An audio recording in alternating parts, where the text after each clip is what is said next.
You are now rocking with DJ Oz, Ozzy. They don't know I do it for the culture, oh man. They don't know I do it for the culture, oh man. I should watch the stuff I post, come on man. I should watch the stuff I post, come on man. I should watch the stuff I post, come on man.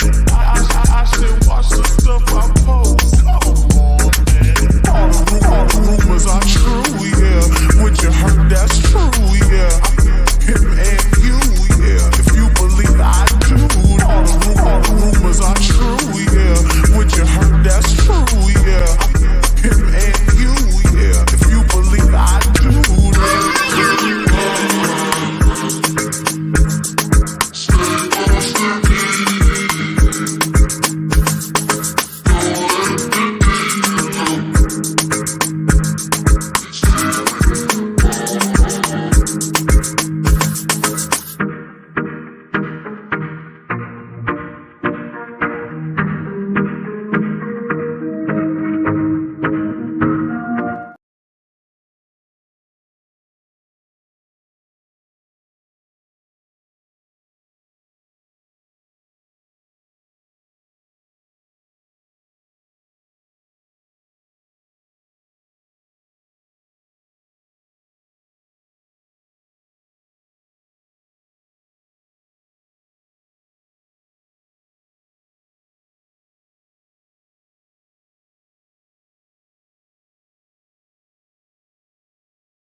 You are now rocking with DJ Oz, Ozzy. they don't know I do it for the culture, oh man. They don't know I do it for the culture, oh man. I should watch the stuff I post, come on man. I should watch the stuff I post, come on man. I should watch the stuff I post, come on man. I should watch the stuff I post, come on man. All the rumors are true, yeah. What you heard, that's true, yeah. Him and you, yeah. If you believe I do, all the rumors are true, yeah. What you heard, that's true, yeah. Him and you, yeah. If you believe I do,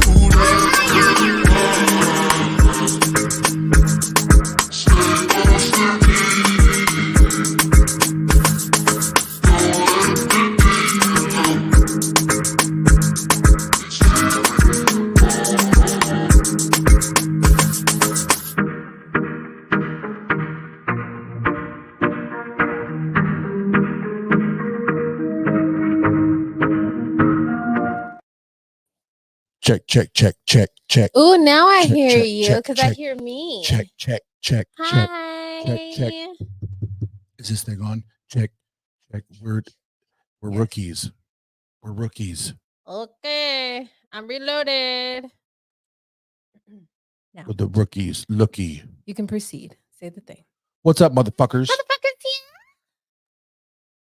And this is why no show that I would ever do, like last night or early this morning when I couldn't sleep, but I watched Between the Two Ferns or whatever it is. And I was like, this is why he can never get a like a sponsorship or like a corporate gig doing late night because he was just fucking awkward as shit. Mhm. I could never actually get like a syndicated program because I don't know how to not say fuck. Fuck. Fuck. Fuck. So there we fucking go. That fucking sucks. Yeah, two ferns is classic. It is. And I would like to let everyone know that I am turned, as the caption says. See, it says I am turned. She just started, so she's not turned. I am turned. Anyway, welcome to I the choked a Teacup little. with Jenna and Oz. Hi. You never really know. Like we have notes and shit. We have links and shit, but you never know what directions to go. This is, as many shows I've done with you, whether it be our own shows or shit we streamed when we were Tang, I always had notes. This is the first time I've done a show where I just don't fucking have notes. I'm just like, It is very weird. I'm the I one just doing the came home. research. Yeah. He does, like, literally, I'm sitting with him last night as he's pulling up videos and shit, and I'm looking like, oh, that's what we're talking about. Cool. Yeah, it's went all the way around because normally Right. in the prep time it was, did you see this? Did you see this? I'm like, no, I just jump in. I used to make the thumbnails, but I call them thummies. I used to like have all the, the aesthetics, but no, your man did this shit. He yeah, Oh, you could tell because it looked like some Fisher Price shit. But I actually think that makes it more funny because it's like I don't, I put more time into like actually watching the videos and right and getting learnt and turned than I do the thumbnail, because does the thumbnail really matters? The content that matters, right? That is true. But the thumbnail captures the audience. But if you get like I have learned enough on YouTube, like I could make it more glamorous looking. Sure. But I like it to look a little goofy. Goofy is cool. I don't like people taking me serious because I'm not. None of this shit is serious. Yay. But anyway, before we get into a couple topics, before we even start those, we have we're we gonna have an announcement. try to do this every week. No, not an announcement. Just how was your day today? It was good. It was a day. It was a day. Yeah. How about yours? Handsome. I was doing all like behind the scenes shit. Well, for my DJ website, and then I did set up Nightbot kind of. I haven't got through all of them yet, but if you put in the exclamation mark commands, I think it is, you can pull up what I do have so far on there. There he is. There's the homie. There's the homie. So I did work on that. There's a few of those in there. And then I went and partied with all our party people before you came home. Sweet. I like it. Yes, Jason. Jonks. You got me. So we're gonna my commitment is to do this every week. That's my What are you trying to say? commitment. I'm talking Are you trying shit. to say I'm black because I won't show up? You took it there. I have. What you doing? Know your role and shut your mouth. Don't know where you're going with that. I was going somewhere with it. I am committed just as much as DJ Oz, probably even more, even to be here every week. Same time, same place. Continue. See, that's what happens when you don't let people finish their sentences. I wasn't questioning your commitment to be here. We live together. I wasn't questioning your commitment to show up. The commitment to build a top 10 list. So Yes, This is a complete, and I'm y'all know me. I'm gonna keep it 100. This is a complete hijacking of David Letterman's top 10 lists. Right now, we're not gonna copy his shit, but that type of just using like day-to-day shit and then applying satire, just Right. trying to make the serious shit funny, right? Mhm. I think that's important. But we did get a drink break Drink break. from the homie Nightbot. 1, 2, it goes 1, 2, 3. Get fucked out. Get fucked out. Get fucked out. Get fucked out. Get fucked up. And I don't know. Carrie Ann said she watched some of our former episodes. I don't know which ones you watched, but because we have our serious ones obviously, but yeah, we've been known to cut it up a little bit. Not a lot, baby girl, just a little bit. But yeah, we have. We're gonna start our own little top 10 list, and why? Because we want to. I'm coming down swinging, hit them with that boom, and keep their heads ringing. Boom. I told you what I do. Yeah, Yeah. hit them with that boom, Boom, boom, clap. which is the top 10. I just had to put my own music in there because I'm a selfish asshole. And next time I was working on the PowerPoint, I was talking about why I got frustrated before I came on here because the PowerPoint should have been ready so that we can go one by one so you can have a visual as well, but that'll be next week. How do we want to start since I don't have the there we go. There we go.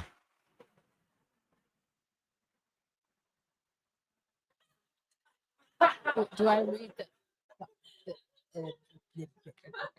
do I read the evens and you read the odds, or what we're doing? Do you have them? No, you didn't send them to me. All right, so this week I'll do them. That way I don't have to waste time emailing them right now. Okay. But this week I'll just do it solo. Oh. I'll just do it solo. How about that? Okay. Do you remember what the top 10 list is about? The top 10 things you would not like to hear your therapist say. Correct. Top 10 things you do not want to hear your therapist say. And I'm going to have to incorporate a, not that, but an actual drum roll. Number 10. And why do you think that I can help you?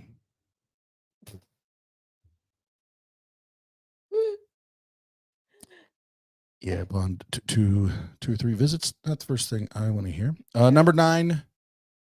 Do you find yourself relating to Kanye West?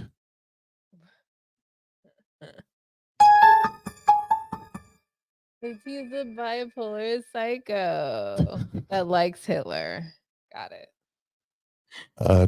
Number 8. Now I need to talk to my own therapist.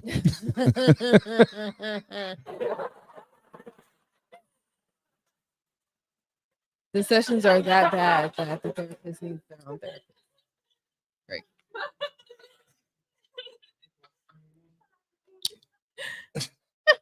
I love that laugh track. It just keeps going for no goddamn reason.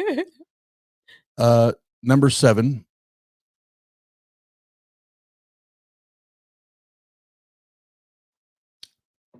Okay, tell me all about it.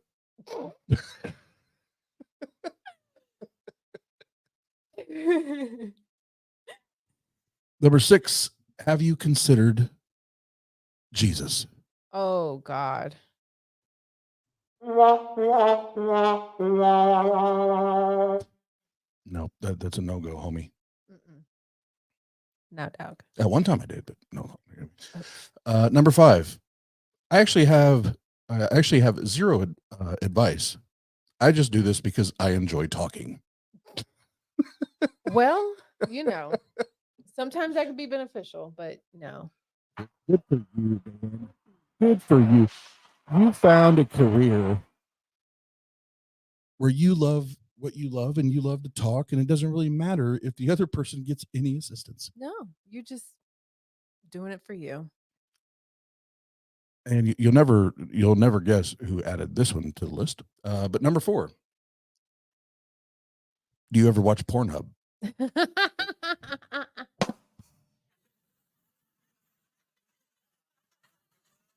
Never gonna guess. Number 3. I don't think they've designed a medication for someone like you. Oh. Oh, Ouch. Ouch. well, shit. That sucks. You suck. And number 2, your parents lied to you. You're not special. You're fucking macadamian. You're fucking nuts. It's a little harsh. You're fired. You're fired. You're fired. And rounding out at number 1, have you considered a psych ward? I'm coming down swinging, hit 'em with that boom, and keep their heads ringing. Boom, I told you what I do. So there's the first edition. They'll get better. Oh, the more we were. But I was pleased. The first one, we sat down on the couch, put it together. I was like, this shit's fucking funny. It's legit. And If I may excuse myself, I really have to go to the little girl's room. oh, she needs a bio break. I need it. So by all means, yes. Yes. That I'll be means it's listening on time. the phone. You may proceed, but Well, no, we have a drink break, and then I can give the lead into what we're talking about tonight. Yes. So I'll be back. the most important thing, first thing first. 1, 2, it goes 1, 2, 3, 4, get fucked out, get fucked out, get fucked out, get fucked out, get fucked out.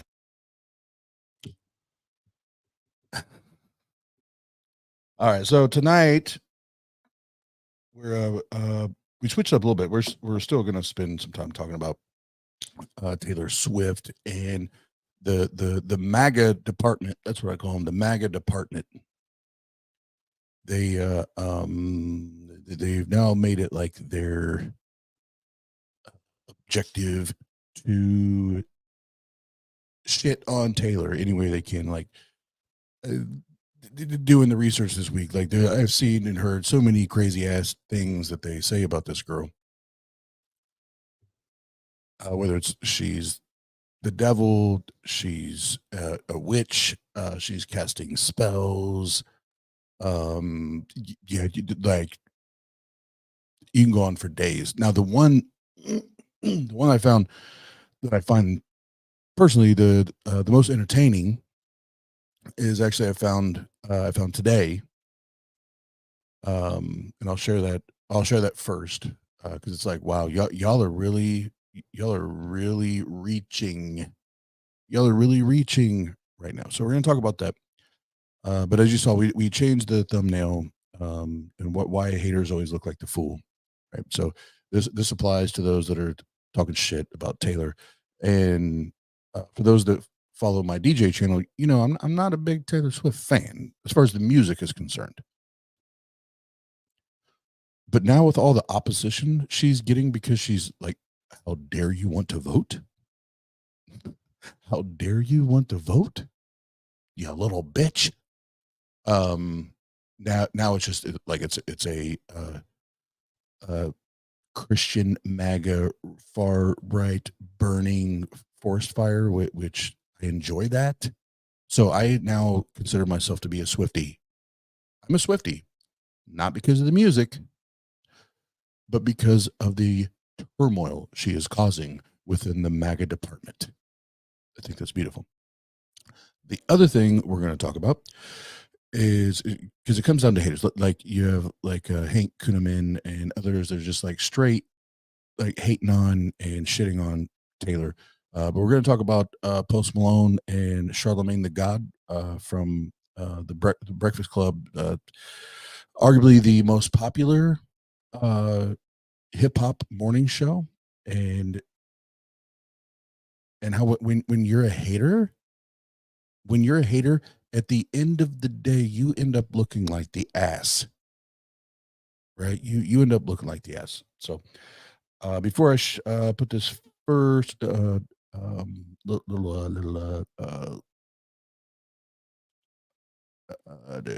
article up on the screen, I just want to say what's up to everybody again. Thanks for hanging out. We appreciate it. This is our second episode, and let me share the screensies.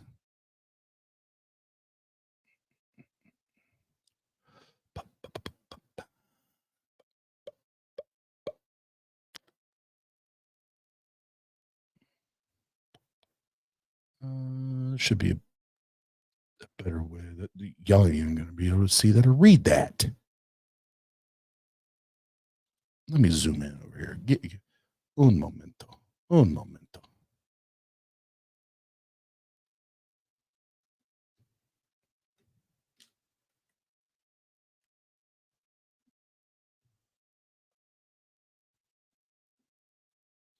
All right. I'm going to read the whole thing, but this came out after we all knew now that if you're for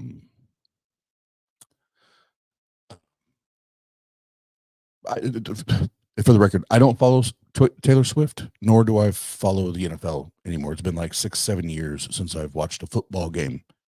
And like I said previously, like I know maybe one Taylor Swift song, but I love the ruckus that she's causing in the far right movement. And like Candace Owens, Jen and I listened to a podcast of Candace Owens, and like she's freaking out. She's freaking out because she's like, do you understand? Taylor Swift could completely change the game politically. Like she could start talking her shit. And then all of a sudden, everything goes to hell because of Taylor Swift. So yeah, I have this pulled up. So we will let's talk about this one first. I'm getting all my things lined up here. Taylor Swift is headed to the Super Bowl. All right, so we already know we got problems because she's not headed to the Super Bowl. And triggering conservative pundits along the way, Swift's appearance on the field following Sunday night's game between the Kansas City Chiefs and Baltimore Ravens sparked a fresh wave of social media vitriol and the resurgence of some conspiring that her near dominant place in U.S. pop culture must be the result of some sort of psychological manipulation effort known more colloquially in fringe circles as PSYOP. Okay, so this is where we're going, guys. She's now an op. So I'm going to skip this particular phrase here. What's happening with Taylor Swift is not organic and natural. It's an op. We all feel it, and we all know it.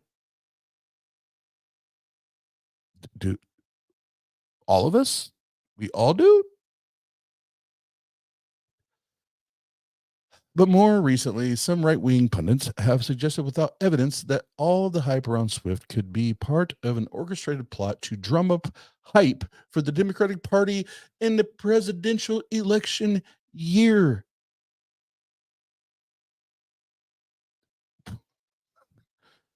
I need some evidence.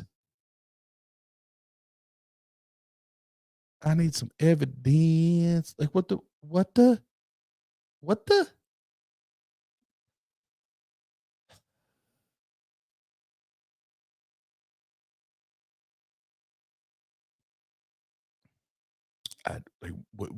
you do? All right, I'll show this and we'll get to a video. The Pentagon shut down similar right-wing accusations this month after conservative commentator Jesse Waters claimed that Swift was a potential front for a covert political agenda. It's real. The Pentagon I can't even read this shit straight faced. The Pentagon PSYOP unit pitched NATO on turning Taylor Swift into an asset for combating misinformation online. Waters said, referring to a clip from a 2019 NATO Cooperative Cyber Defense Center of Excellence conference that appeared to show a presenter naming Swift as example of a powerful influencer. Are you serious right now?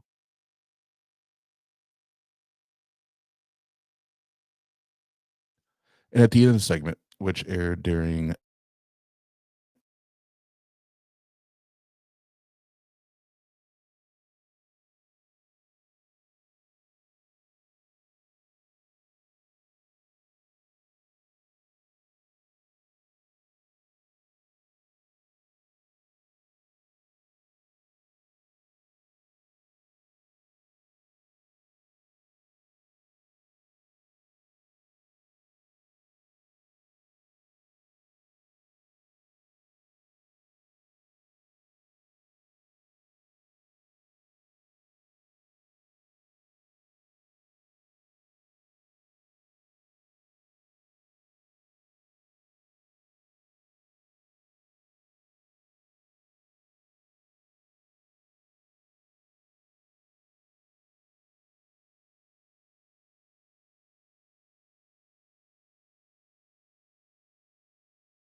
yeah, I for some reason I got muted when I took that share screen down. But here we go.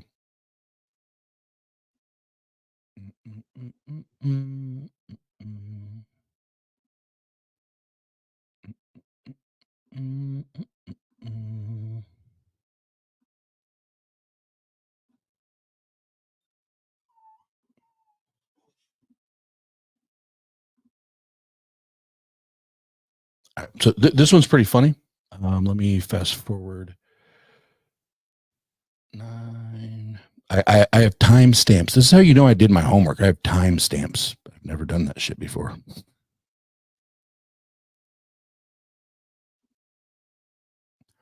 All right, so this is from a channel.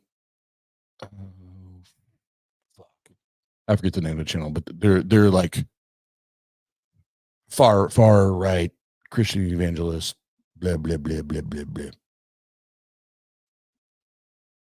They're part of the organization. Way bad example for young people, for all people. I mean, she cusses throughout her song. Sometimes she uses the F word even when she's talking, but she uses different 4-letter words in this song, Karma, and in her Karma song, and she says, she used an F word.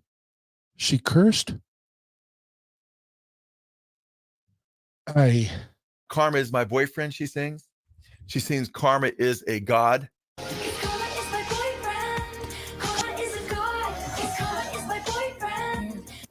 And here's the problem with these evangelical, charismatic, far right reaching motherfuckers. You take everything literal. You take everything literal. We're talking about music. We're talking about art. We're talking about creativity, you numbnut. You fucking numbnut. Not everything is literal. Just like the book of Genesis is not literal, but I bet you believe it is. Karma is a god. She actually says karma is God. That's blasphemy. That's using God's name in vain, mixing it with karma, and also teaching a false God, because God is not karma. Thankfully, God is love, and he has mercy and grace upon us, where we're saved by his grace and not by our works. Yeah, I think, when you hear her saying stuff like that, and I think what people may not be understanding, with this whole scenario with her being obviously the biggest artist, usually probably at least the biggest female artist, but right now the most popular one. In fact, her recent Eras Tour video that came out has already grossed over $93 million just. All right, I'm gonna go. I can't hear them go. I'm gonna go to the next timestamp.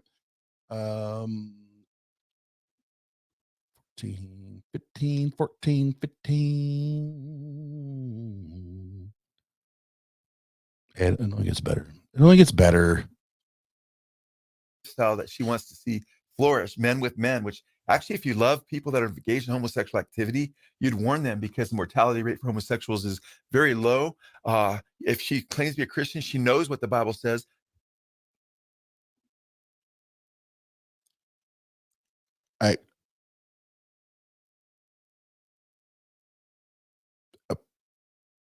I don't think that's the argument you're trying to make, sir. I think you're proving yourself to back up and demonstrate that what Taylor put in her video of you calm down, you're actually proving she was right. But I'll let them demonstrate and display this. About not to be deceived, that homosexuals not inherit God's kingdom. So if she truly cares about homosexuals and she is truly claimed to be a Christian and follow the Bible, you think she'd be concerned about where they're headed. We're the ones that actually care enough to say something when it's not popular. It's easy to pat people on the back while they're going to hell, you know? So it's really heartbreaking because, yeah, she has like these people that look like you kind of characterize them as like trailer trash. And what happens is she has Katy Perry, she has some of those popular actresses and Ellen's in this, all these different high profile actors and pop stars doing this video with her, and they're celebrating, you know, that there's all these transgender people, these transsexuals and stuff, flaunting this with the rainbow colors and everything, having this great big party, and these professing Christians are on the outside of this, holding up these signs like hell with fire around it to warn them, because Jesus warned it would be like the days of Lot in the end of days, like the days of Sodom and Gomorrah, and homosexuality, the Bible says, would be rampant in the end times. And Jesus Hard stop.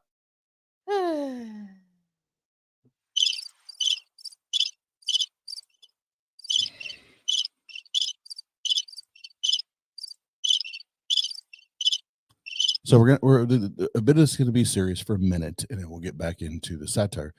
When you and Jenna will, she's back. She'll agree with me. First of all, when you start attacking those that we consider to be friends and or family and we love and we care about, and you just start making reckless shots like this, you got to get called the fuck out, bro. Oh, hell yeah. You got to get called the fuck out. So here's what's ironic about this last 2 to 3, well, I want to say 2-minute vomit session, right? Is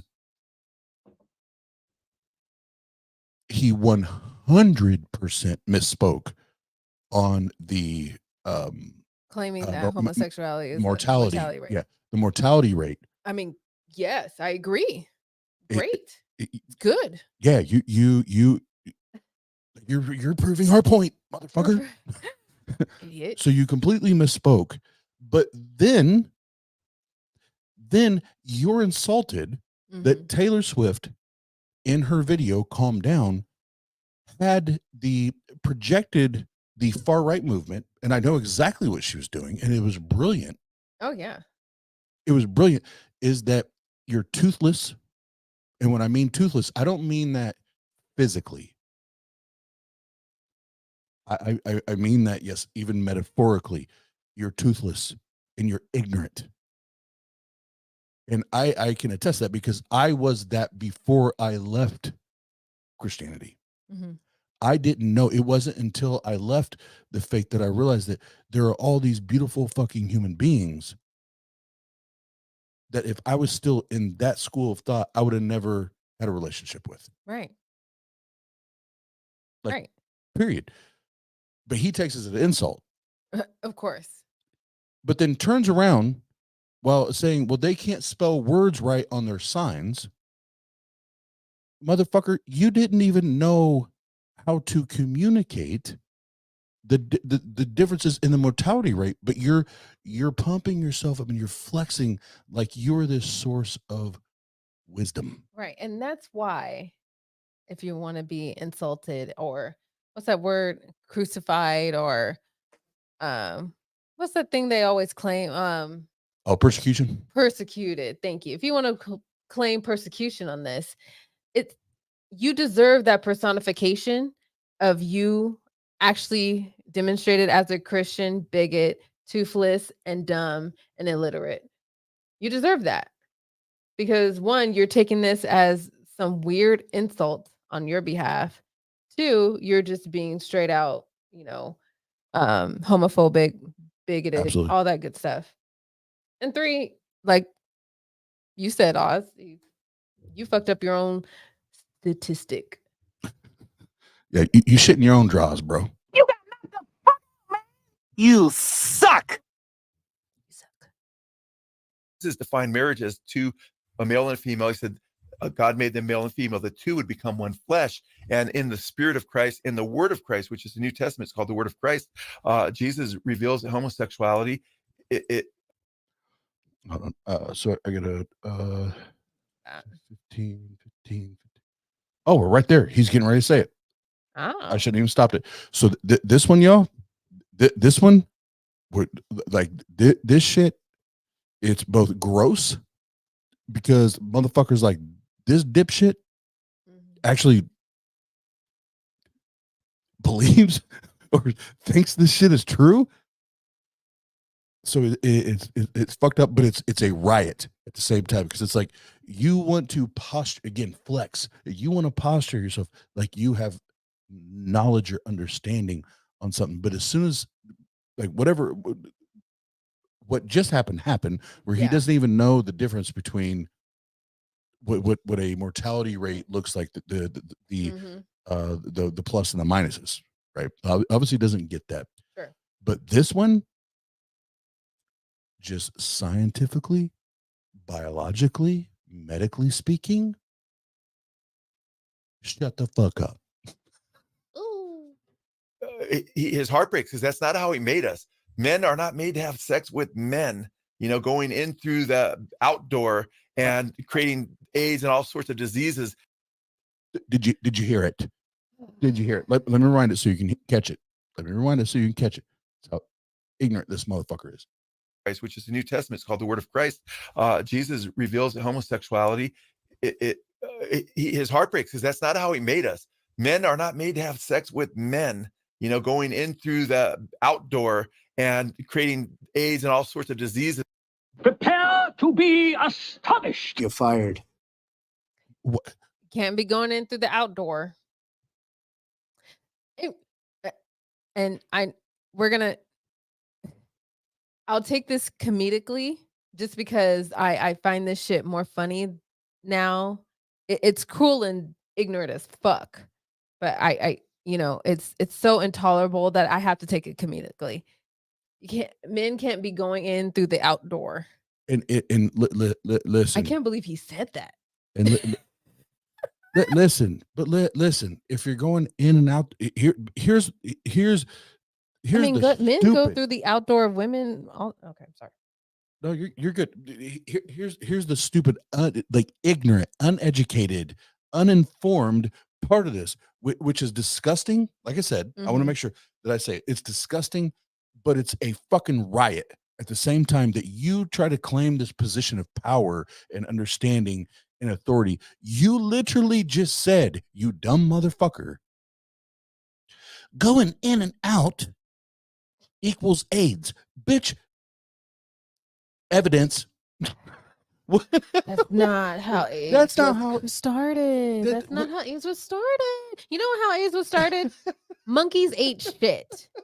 Monkeys ate shit. And people hunt down monkeys for food in Africa called bushmeat. Because if you eat bushmeat, you contract unfortunate viruses and diseases. That's how Ebola started. And that's how AIDS started. And it was brought over, unfortunately, because monkeys ate shit. And people brought over the monkey shit that ate. Can and boom, AIDS. Can I be 100 right now? Sure. I'm surprised the far right, the MAGA department, I'm surprised they haven't blamed COVID. I'm surprised that they haven't blamed COVID on the LGBTQ plus community because they love to say, as soon as there's something that we don't understand biologically, medically, it's, well, there has to be a sin behind it. Like, I'm shocked. Sure. No. Well, I'll stop you there because Oh, most it. have. I was witness to this I'll before shut up. shutdowns came back. What 2, 3, 30 years ago? However fucking long before the shutdowns happened, and I was still going to church because I was, obviously still a non-believer, but still had to go to church because I hadn't come out yet. People literally in my Sunday school class were saying, we're dealing with this because God is punishing us for allowing us to have gays get married. So they are. Oh, But okay. they're adding that to gays and they're adding that to other things that are sinful in the world because you got to get with the times. We got to accumulate this shit. Like, oh, we already attacked the gays in the 80s. We got to come up with something else. Well, it's still gay people, but this too. And now that you say that, now I do remember hearing these arguments where this is the wrath of God being released upon the planet, right? Why? Because you're gay, right? And at the same time, it does not exist. At the same time, somehow. Thank you, Purple. Thank you. Yes. Exactly. Purple. It's funny. They don't want it to exist until they need it to exist to support their stupid ass little fucking narratives. Because they're for God. And if it's not there for God, then it's there for gay. Right. Like, come on, man. You can't have both. You suck.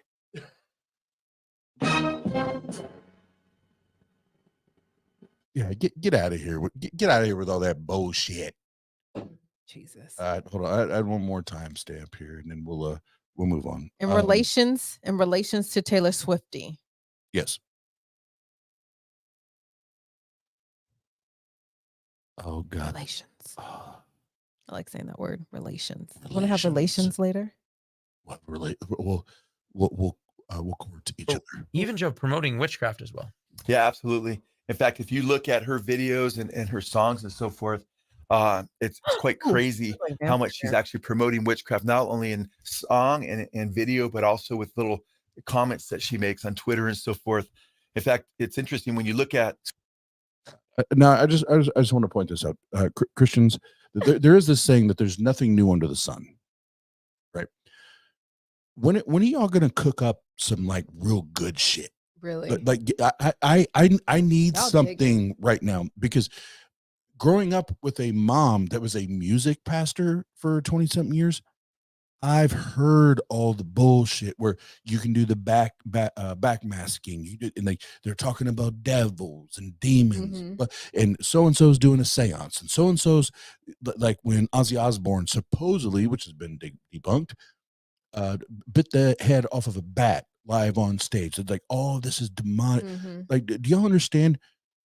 And I've said this before, and I'm going to try to turn this into a religious conversation, but this is how childish this is. It's been going on for years, and you still have no evidence that any of them are connected to a god, to an Illuminati, to anything.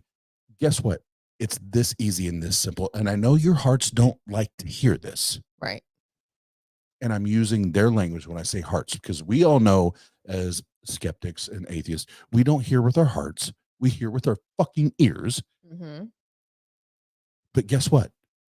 That shit's not real. Right. That shit's not real. And there's never been any evidence that's been able to tie a Alice Cooper or a Ozzy Osbourne or Metallica or Marilyn Manson, or you line them up. There's never been any point that there's any evidence to say this person sold their souls to the devil. Because at the end of the day, here's what they are. They're entertainers. Exactly. They are entertaining. And they give the people what they want to hear and what they want to see. That does not mean they're bad people. So stop trying to demonize people and trying to shit on people because they're doing more than you. They're making more money than you.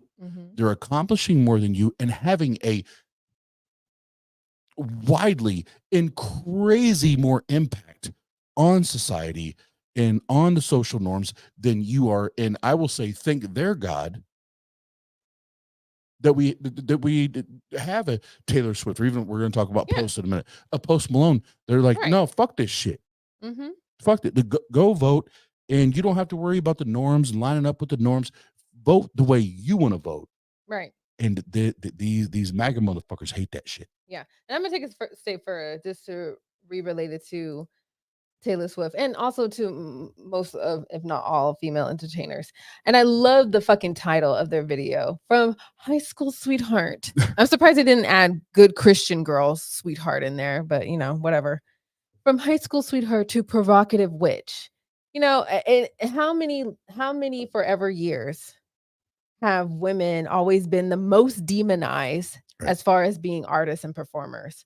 Like now it's Britney got it, Christina Aguilera got it, fucking Cardi B got it, especially when she came out with WAP. Like that was just the most provocative bullshit. Hell, fucking what's his face did a fucking remix out of it because she got it so bad. Right. And it only just made it more popular. So I don't know what the fuck you're really doing by re-announcing, regurgitating all the shit, and it just makes it more popular anyway, when your point is to get them unpopular, but whatever. Nonetheless, I love how much female artists get so fucking demonized for every little fucking shit. And it's very rarely that men, especially rappers, that men get that same fucking treatment. Like Absolutely. it's talked about. And it's like, oh my gosh, like, you know, our children shouldn't listen to that shit. Like it's the same stuff. But when a woman does it, or when a woman raps or talks like a dog, or when a woman is more hard and says shit about her pussy and her tits and pimping and shit, it's like, oh, well, she should be more ladylike, or, you know, she shouldn't say that, or why the fuck not? If I want to talk about my Right. wet ass pussy, I'll talk about my wet ass pussy. Who Yeah. the fuck cares? It's such a misogynistic viewpoint, and how to say, oh, she's supposed to be America's sweetheart, and she's supposed to be this, and she was never supposed to be pop. She was supposed to be our good old American Jesus loving country singer. Yeah. There's no money in that. She got smart. She know where the money is, and that's the shit she's doing now. So I have mad respect for her for doing that shit, because she had a business mind to change her shit up. But for the rest of y'all dogging her just because you think she's performing witchcraft, or you think she's showing too much skin, or you think she's saying this and you don't like that, well, fuck you. Fuck you. Yeah. I don't think the right would have had. I don't think it would have took up any issue with her until she encouraged people to vote. Exactly. And took a liberal and adopted a liberal lean to it. That's when he took issue. And to further this, probably we can pause the video for a minute, because I think this is important to touch. So when we're talking about, because one of Taylor's biggest things right now, if you like go research what she's been talking about lately, is equal rights for everyone, right? Inequality for everyone, which you know, I won't speak for anybody in the chat, but I know Jen and I we're before we're atheists, skeptics, we're humanists. Like we want people to have their rights, what they deserve, and everyone deserves that at the very least, like a fucking human. At the very fucking least, right? You deserve that. Now, when I think about that, and I think about where we're at now, what's and I bring this, I'm going to bring this song up and this group up, because it's amazing how even your white cis males in the late 80s, early 90s, when this shit came out, because they were able to spin it, and I'm speaking as a white cis male, but I think it's disgusting now in hindsight, when Right Said Fred dropped I'm Too Sexy.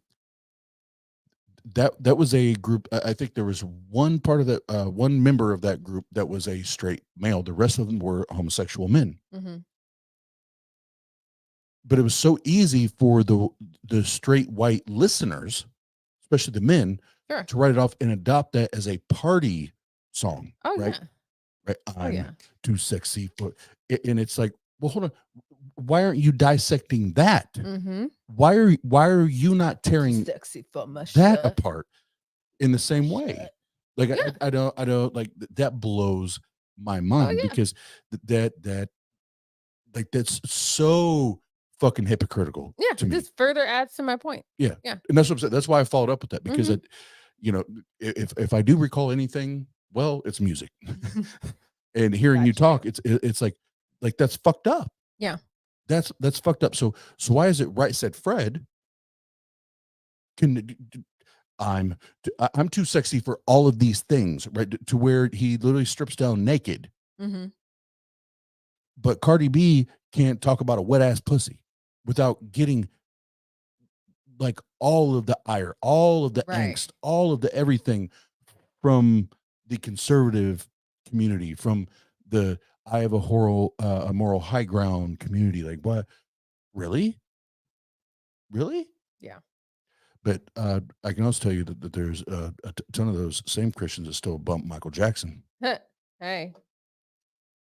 I do too, but I'm just saying if you're going to draw those lines, be consistent. Right. Be consistent. Be consistent. Be consistent. Bye, Felicia.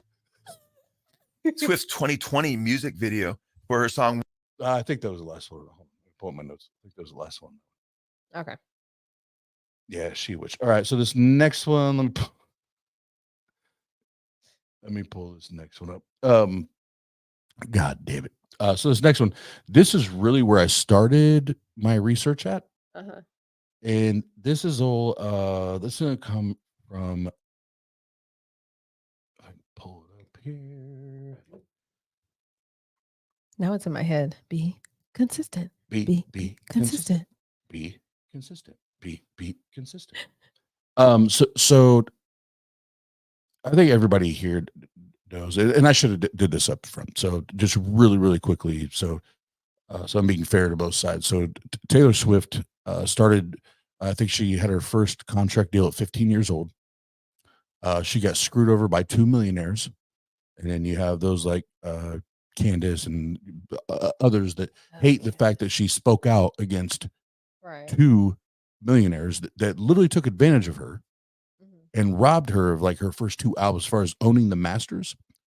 Mm-hmm. But this young woman now is traveling the world, and you can go Google this and research it on your own. But everywhere she goes, like outside of the United States, like everywhere she goes, she impacts the value of their quote unquote dollar. Or, it, that's crazy, It's right? crazy. Yeah. They like year over year, she impacts their year over year monetary growth. And even my oldest daughter is a proud Swiftie. And when they went to Indy, when she was in Indianapolis, like middle last year, whatever it was, like even your like shitty like roach hotels went from like 50-60 bucks a night up to like 350 bucks a night. Like That's she fucking drives crazy. money everywhere she goes. Right. And she has more of a economical impact than anyone we've ever known. And that means the Beatles, Elvis, you line them up. Michael. Michael, any Madonna, Like guys. Yeah. like any of the ones that we know are like Yeah. like epic. That's insane. Like that's Yeah. crazy, right? So that's her background. Then we have a Hank Kunneman, however the fuck you say his name. Hank Kumamatata. He's a self-proclaimed prophet. Oh. And previously when we were Tang, I covered Mr. Hank You sure did.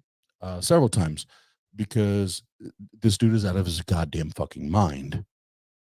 But he was one of the first ones to come out and say that Taylor Swift is a witch and is casting spells. And if you have any of her material in your home, you have opened yourself up. You have opened yourself and your home up to demonic activities. So here we go.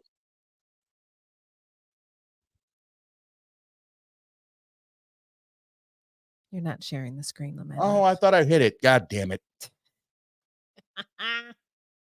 We're not new to this. We're true to this. I thought I pulled it. My bad. It's okay, my love. My bad, yo. But I got all excited because I'm like, Kuhneman's going to tell us how much smarter he is than everybody else. Have you ever noticed how everything on TV is supported by Pfizer? Okay, that's a contrary wind. And just for the record, Taylor's new boyfriend, Mr. Kelsey, however you say his name, the tight end for the Kansas City Chiefs, has a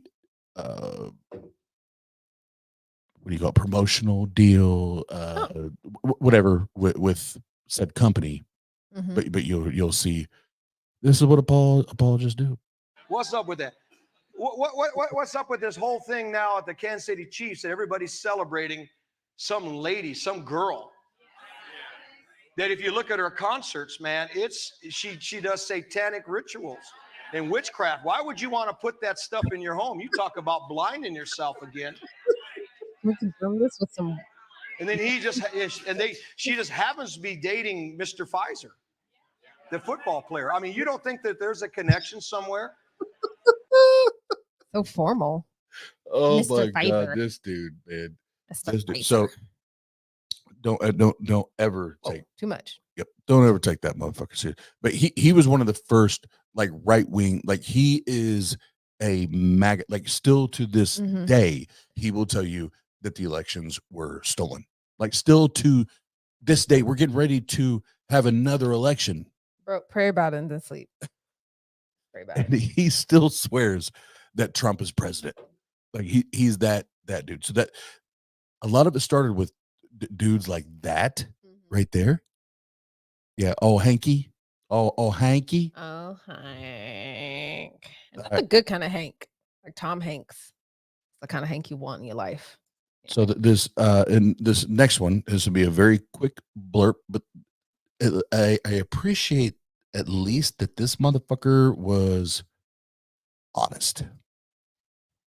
I like this. I still have no clue who she's dating other than another sports ball guy. Yep. That's about all it is. Yep. Sports ball. All the sports balls. Ooh, Suicide Squad. Yes. Taylor Swift is one of the most Hold on, I gotta get the timestamp here. This one, I think one's this a doozy. may be the most ridiculous one. It is. And there's only one timestamp, so.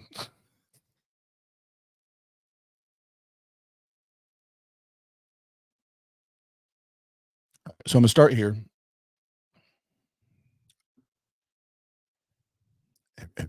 Everybody.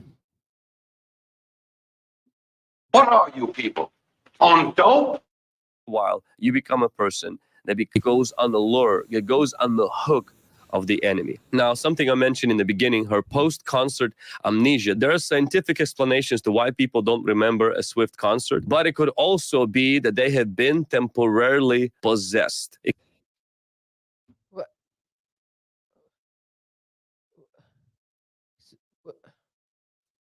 Wait, there are scientific reasons why people forget her concerts.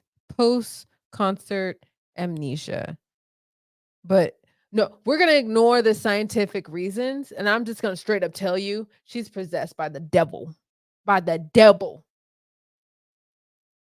But you all want me to believe this shit on faith? Are you what? It's okay, Lola. Daddy's excited. I just lost earring backs, everything. Stop losing your earring bags. What? What? First of all, let me just say before you get at it, I highly doubt there's any scientific reasons of why people forget her concerts. I doubt that's a thing. Second of all, no, she's not possessing people by the devil, or she's not possessed by the devil either. And she's not practicing witchcraft or what the fuck, whatever you think she's fucking doing. She's an entertainer. She's performing. How do we not know what that means? It's like when you go to the movie. Bye, Felicia. Well, I'll say that, and I'll even push back. Y'all know me. I'll push back on what Jenna's just said. I think they're You'd be unwise because to do it. Just saying. like I had there's several concerts that I went to that I was so like in the moment that like 2 or 3 days later I forgot 90% of what happened that night. Okay. Because I was so hyped up, right? I was in my feeties. You're I in was your in my emotions. Had nothing to do with a god, had nothing to do with spells. But it's literally, I was so entrenched in the moment Mhm. that once there was separation between me and the event, that yeah, I forgot 90, 80, 90% of what happened. Okay. So I do think there is, scientific or medical ways to demonstrate it. But the issue we have is the dude admitted it. We have let me pull this motherfucker back up. We have scientific reasons, We- but We may have enemy. Now, something I mentioned in the beginning, her post-concert amnesia. There are scientific explanations to why people don't remember a Swift concert, but it could also be that they have been temporarily possessed. It could temporarily possessed. there's really good there could be or maybe really good scientific reasons, right, that these things happened, but maybe it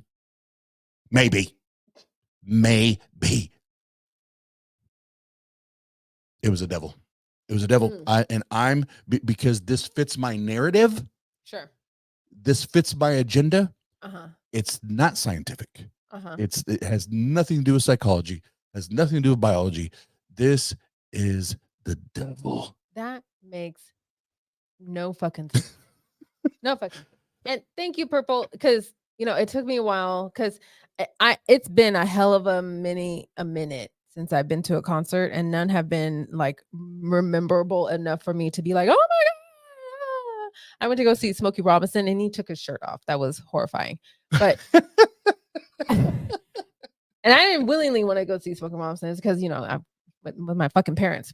Besides the point, when people are hyped on adrenaline, they remember very little of what happened. It's why we don't remember time of terror and extreme pain. Right. And that on that regard, then yes, I trust that. But fucking said that he didn't say that shit. He didn't say that shit. But anyway, yes, I agree. No, and that is it, and that's Right. he's trying to poo-poo that. Right, exactly. Is my point. Yes. He's trying to poo-poo that and Right. shit on that. Like that it doesn't matter that there's a natural explanation. Like that shit doesn't fucking matter. No, right? I just Why? want to tell you. Because I got this book I hold under my arms and I cuddle with it, Kiss it and hug it, and it tells me the truth. Does it allow you to go into the back door? Not without AIDS. I You cannot got to go enter in the exit door. according to the Vigia. I cannot go in the outdoor without AIDS. Can't do it. Can't do it. Can't do it. Can't do it. Oh, the fuckery. Oh, the fuckery. My bottom line is I am not a Taylor Swift fan, and I would agree with your earlier statement when I was listening. I am purely a Swiftie on the account that she speaks out. Well, just now, and just started. Yes, yes, and I'm all about that. I'm all about that. It comes a time when you have those type of celebrities that are genuine about speaking out, advocating, all that good shit. And while you were sleeping, I was listening to that whole creation of the "We Are the World" song and everything. Like, I can understand how powerful back then creating that song was for that moment during that kind of strife. And it's even more palpable and powerful for celebrities now, especially artists, because music touches a lot of people in different ways. When you can apply your music or speak in front of your music, depending on how popular you are, to send out a message or campaign for something good or be about something good or things like that. I'm all about that shit. So kudos to her. I respect her for that much. I still don't care or listen to her music. I'm sure she's great, whatever. I mean, she's turning the dollars everywhere she goes, so I'm sure she's great. But she's not me, but It's good just job. not our It's not cup my of thing. tea. It's not my cup of tea, darling. What are you people? On dope? See what you did It there. just ain't our cup of tea.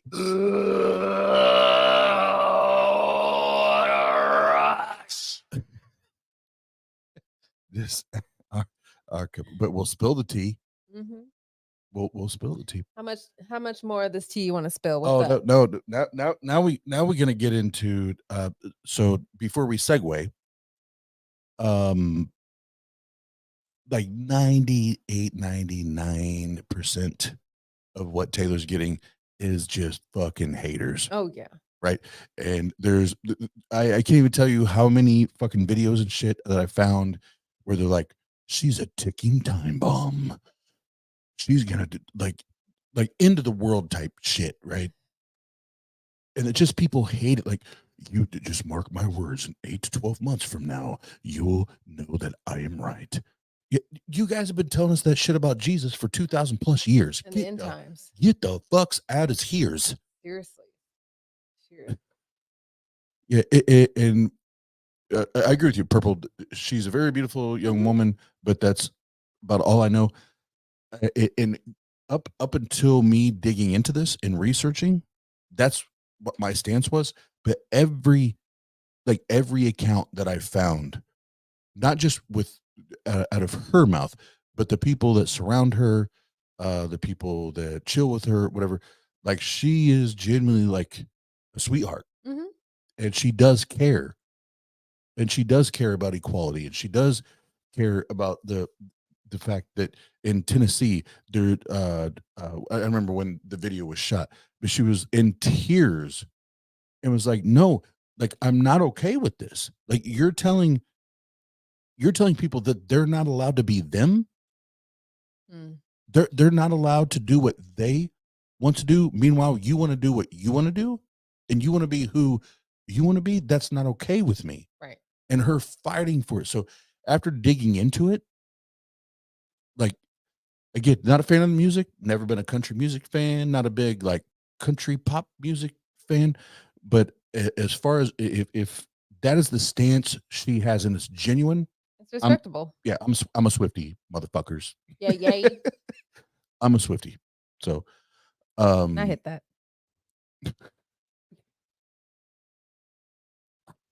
Got him. I Got him. I'd hit that.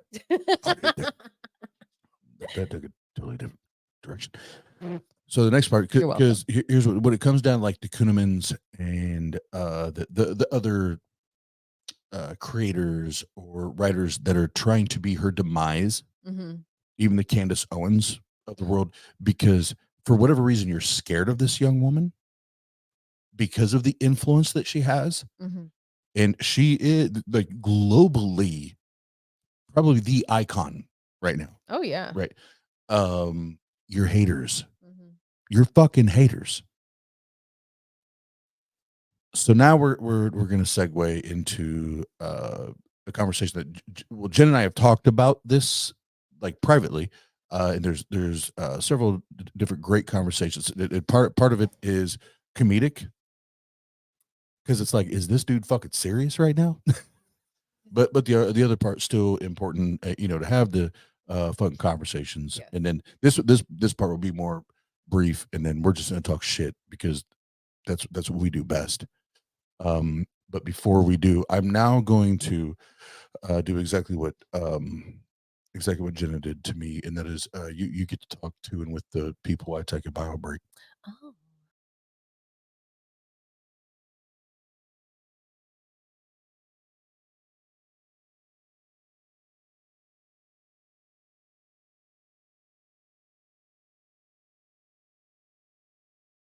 Oh, yeah. See, he fixed it. He fixed it. Yeah, because we share a soundboard. I'm no longer muted. Yes. We share a soundboard, so that's why. Bye, baby. You looking good. Shake it. Okay, anyway. Okay, he's gone. Hi. So as I was saying, I'm gonna whisper this whole time in your ear, just like this. Sexually. Sexually. Anywho, yes. I would like to say that sorry, I was freaking it's okay, Jason. It's okay to freak out. I respect that. It gives us notification if shit has gone wrong. So there you go. Tell us more. What about Oz's ass? I would love to. My favorite topic. My favorite topic. You don't even know. I don't know if he's listening right now, but anyway. I want to kind of preface a little bit going into this next topic regarding Post Malone and Charlemagne the God. And if you're not familiar with the radio show The Breakfast Club, that's okay. I wasn't really either, and I don't give a fuck.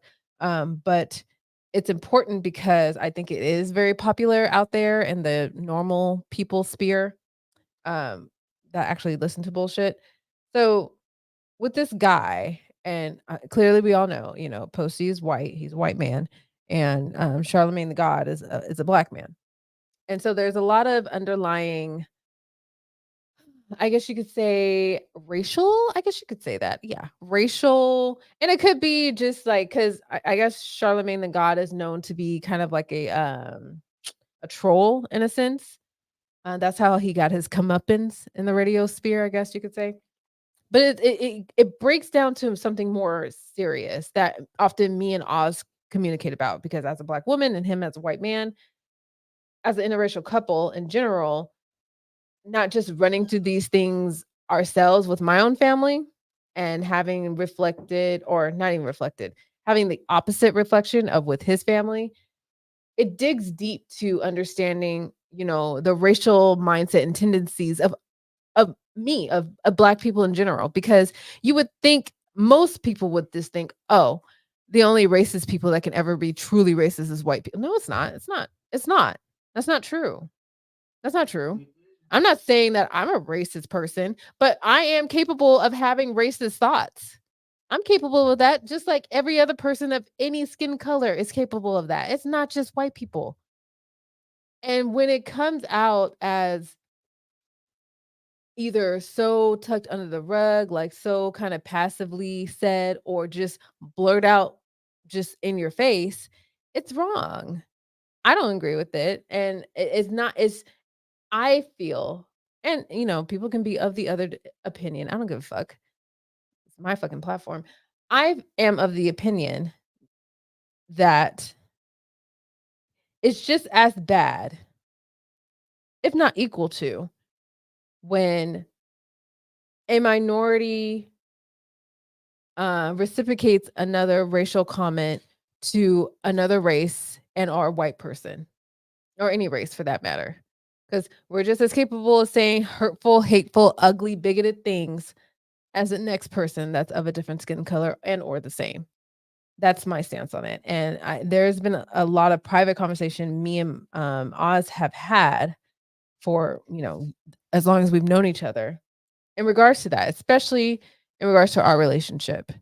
And more especially in regards to when it comes to, this idea of um, standing for your friends, like we were just discussing with the LGBTQ, or standing for any marginalized group, especially, and how difficult I find and I see just from being, not just from being with this man, but having, friends that are white and straight and male and whatnot, how difficult and genuinely passionate they are when speaking out about something, but they feel very diminished and or criticized because you're like the top of the fucking food chain. What have you say about anything? But I mean, you could still be a part of the conversation. My thing is just recall what your friends tell you. That way it can be said. And you don't have to be like I have, and I'll move on from this because I'm on a tangent because he left me, by myself. So I went on a tangent a little bit.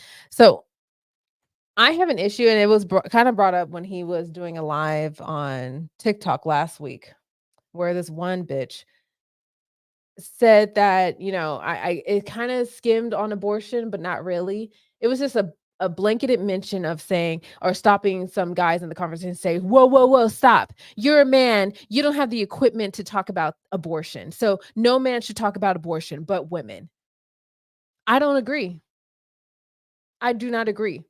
All people should talk about abortion. All people should talk about racial issues.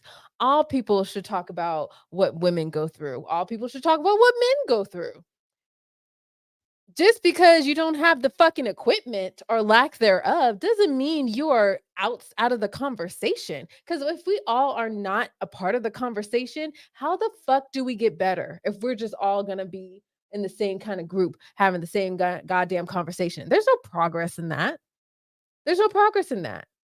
I digress.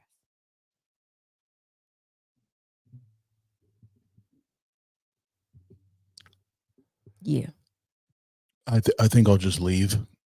No, you sit your ass down, white boy. Gonna pay attention. Progress. Whoo, whoo. I think I'll just leave.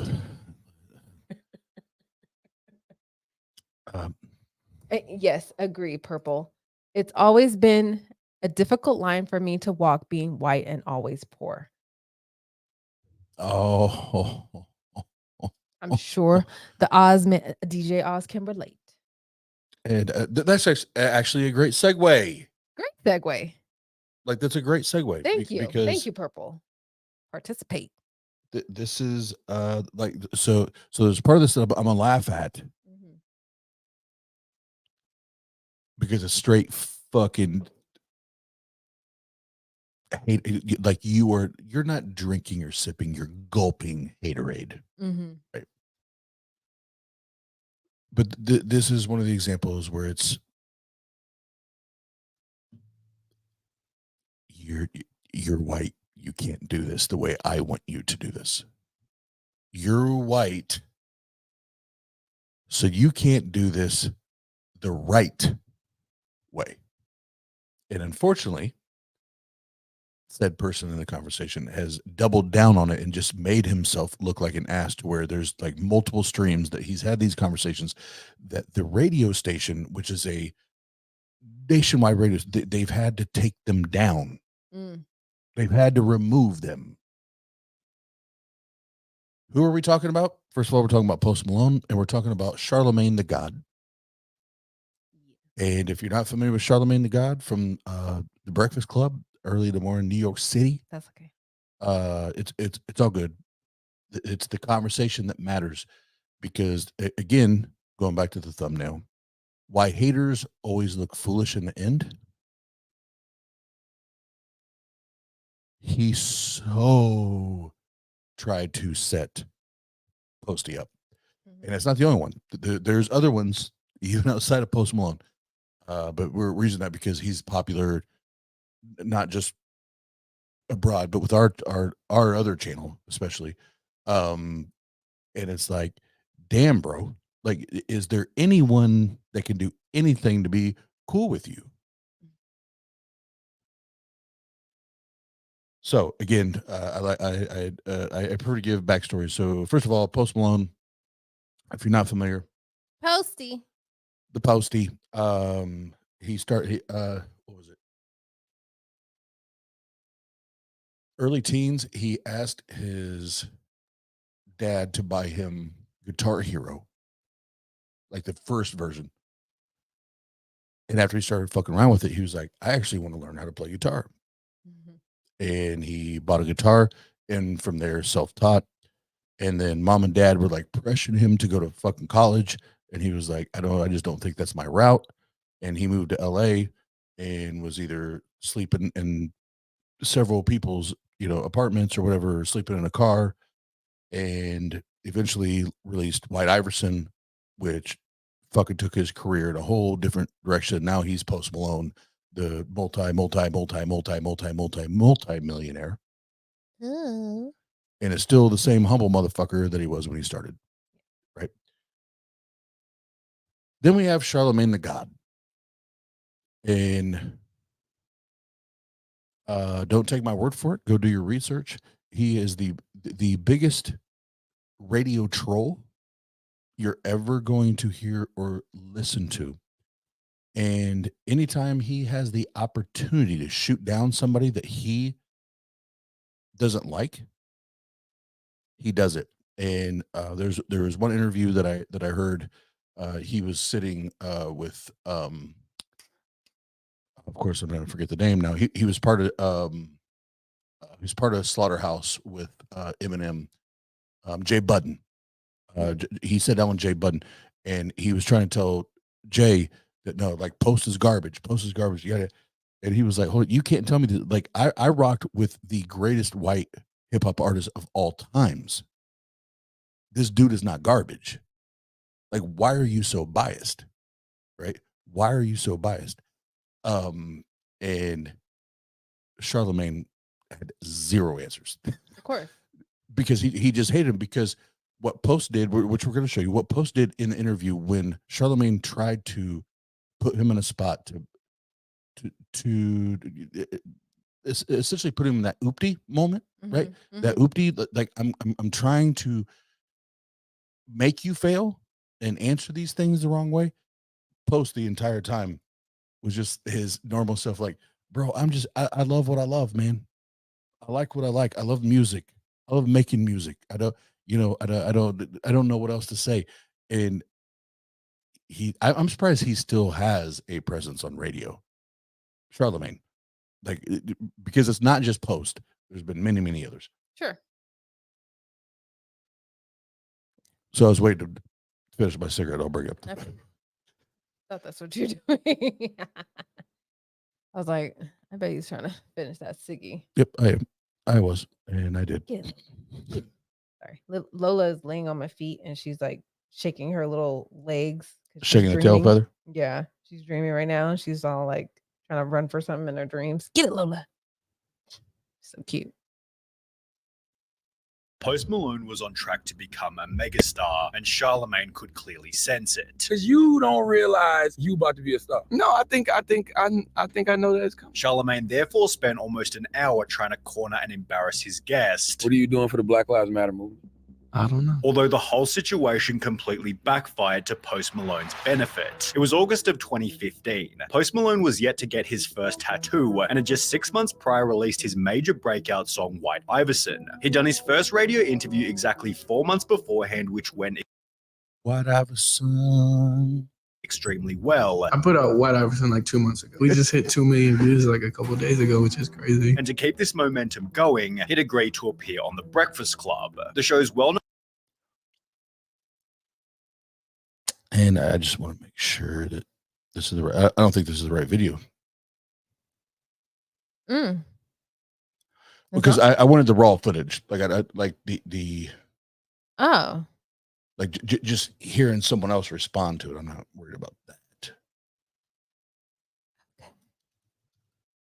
Well, didn't they pull it down?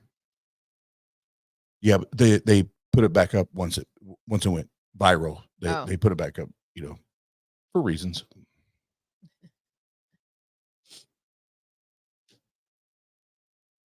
Get it, Lola. Get it. She's so cute when she's dreaming. They love their publicities. Off topic, I made lemon bars and raspberry crumble bars for my work team. A hit. Even Oz had like 4.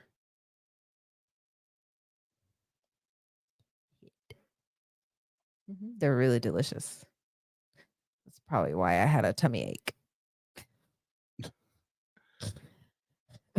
I was cutting them up last night to see how well they came out and dusting the powdered sugar on the lemon bars.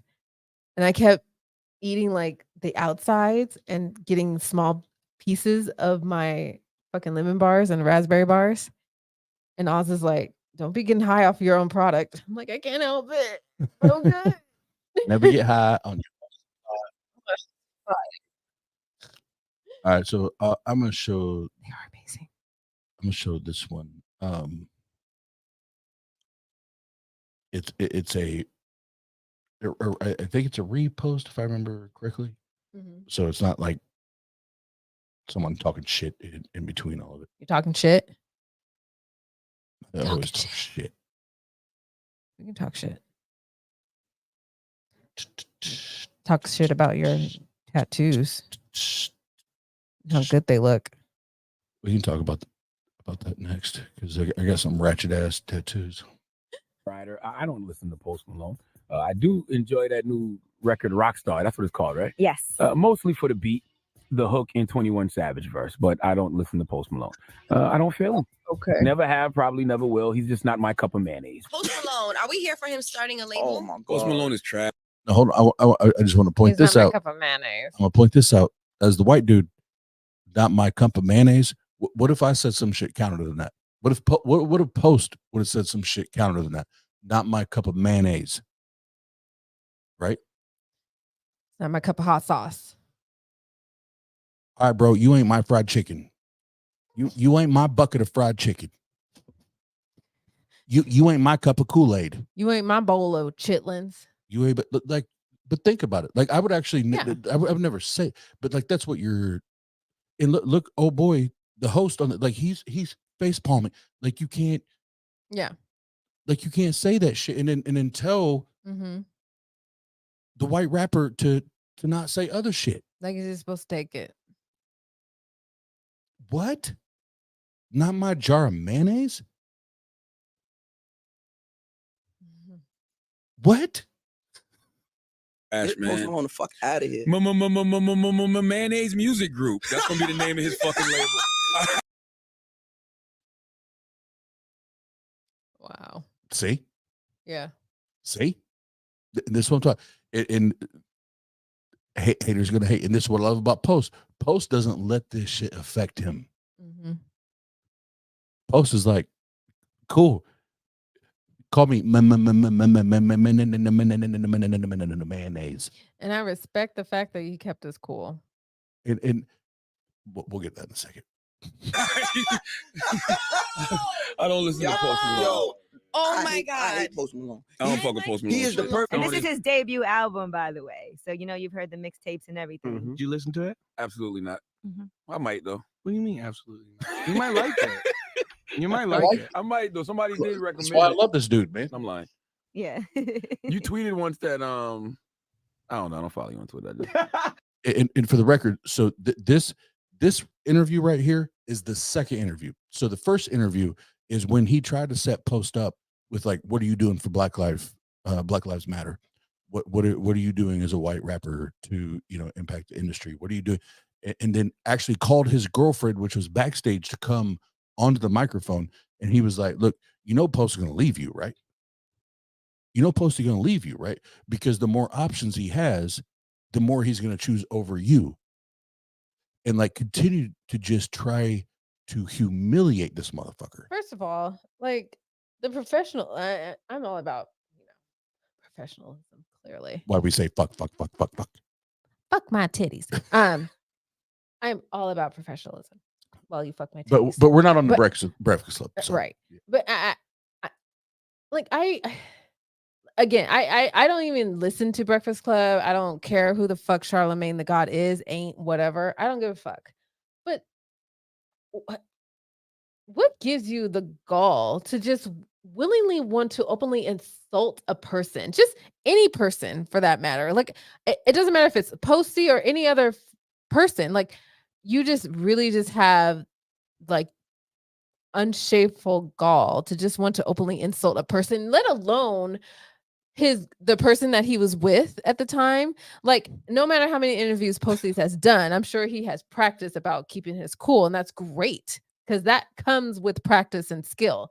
But a plain old regular person that's not in the spotlight, you want to not only embarrass her partner, but you're embarrassing her. Right. You're embarrassing her. No matter how indirect or stupid you want to make the other person feel, you're also embarrassing her.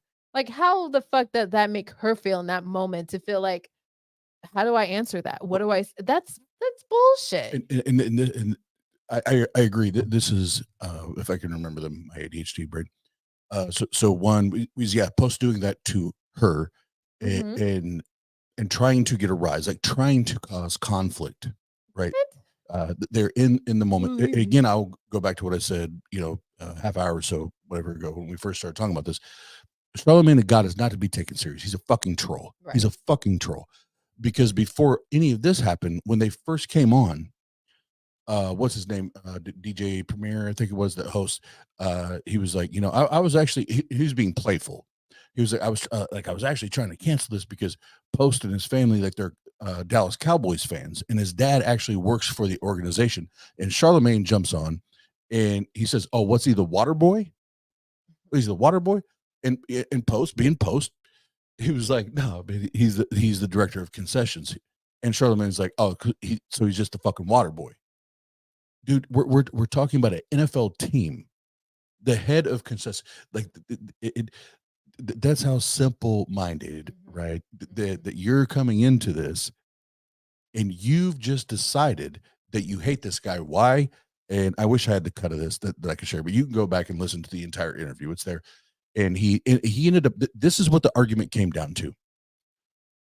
I hate it when white people have cornrows. What? So What? that's like the exact thing like a What? white person say to a woman like me that wears weaves and wigs. I hate it when black people wear weaves or black women wear wigs. That's not their real hair. I don't give a fuck. I don't give a fuck. And I don't give a fuck if a white person wears cornrows. I don't do it because I personally don't like how they look on me. All power to you. It look good. Fuck it. Yeah. I went through the same shit, not to, segue out of it, but it relates. I went through the same kind of private conversation with Biddy when Biddy decided to do dreadlocks. Dreads. Yeah. And she got all this kind of shit from All like kinds of people shit. saying, she got shit not from black people. She actually got it from white people, Right. white women saying, "Oh, you're culturally misappropriating black people." I'm like, what the fuck does that even mean? I know what it means, but I was outright just like, what the fuck does that mean? Like, first of all, tell white bitch to slow the fuck down. And if you feel that way, let me be the one to say it. And I'll just say this. You are not, do the damn thing. And guess what? She did, and she looks fucking awesome in them. Because I'm like, girl, I couldn't pull that off like you pull that off. I'm real. Because I wouldn't do it. I don't like that style for me. If you can pull it, that doesn't mean shit to me. How you style your hair, what clothes you fucking wear, what songs you may or may not sing or listen to or play. Don't fucking care. You're not misappropriating shit. You're just being you. Doesn't matter.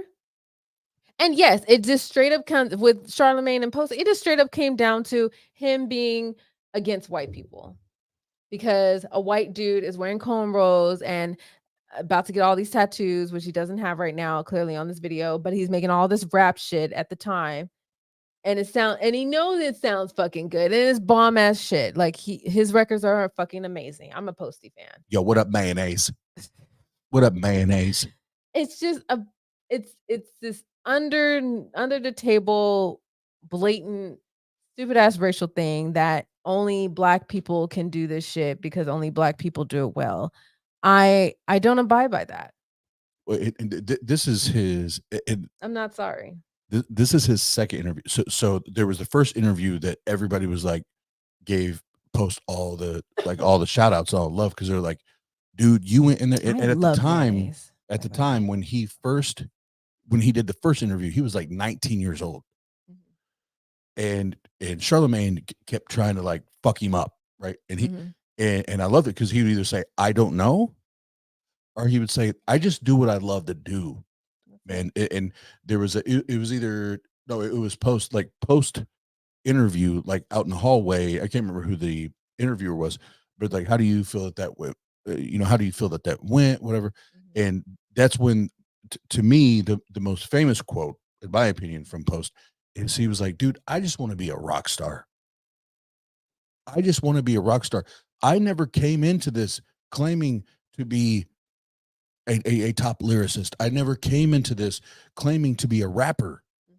I came into this, I want to be a rock star, and I just want to do and create what I love.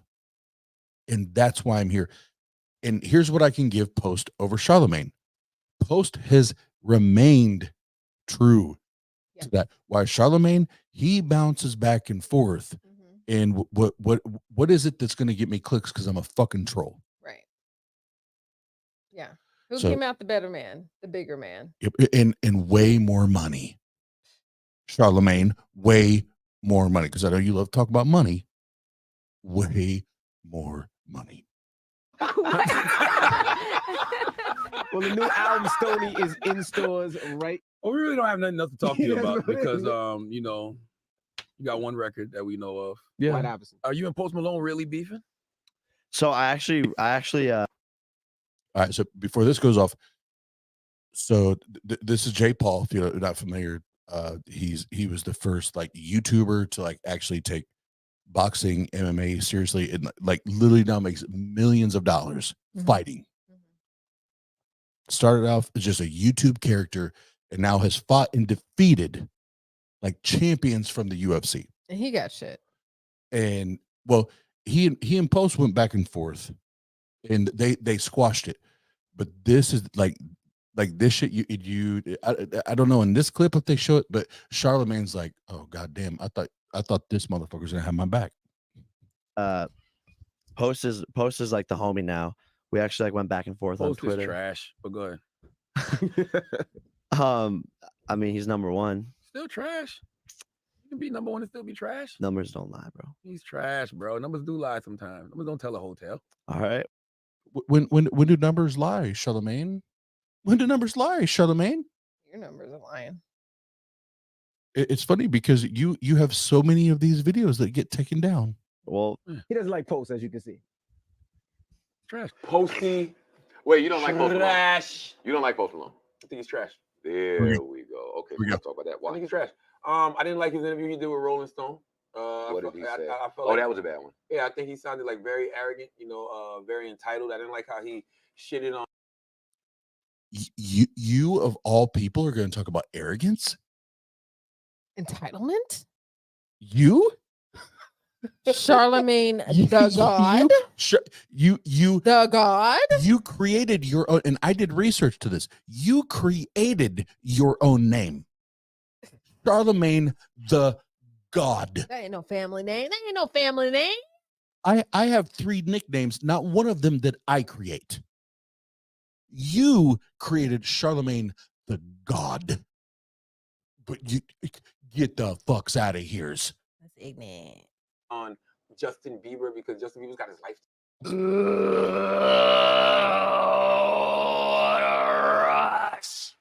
No, I but I definitely don't think like his attitude either. I didn't like what he said about Justin Bieber in that new Rolling Stone magazine.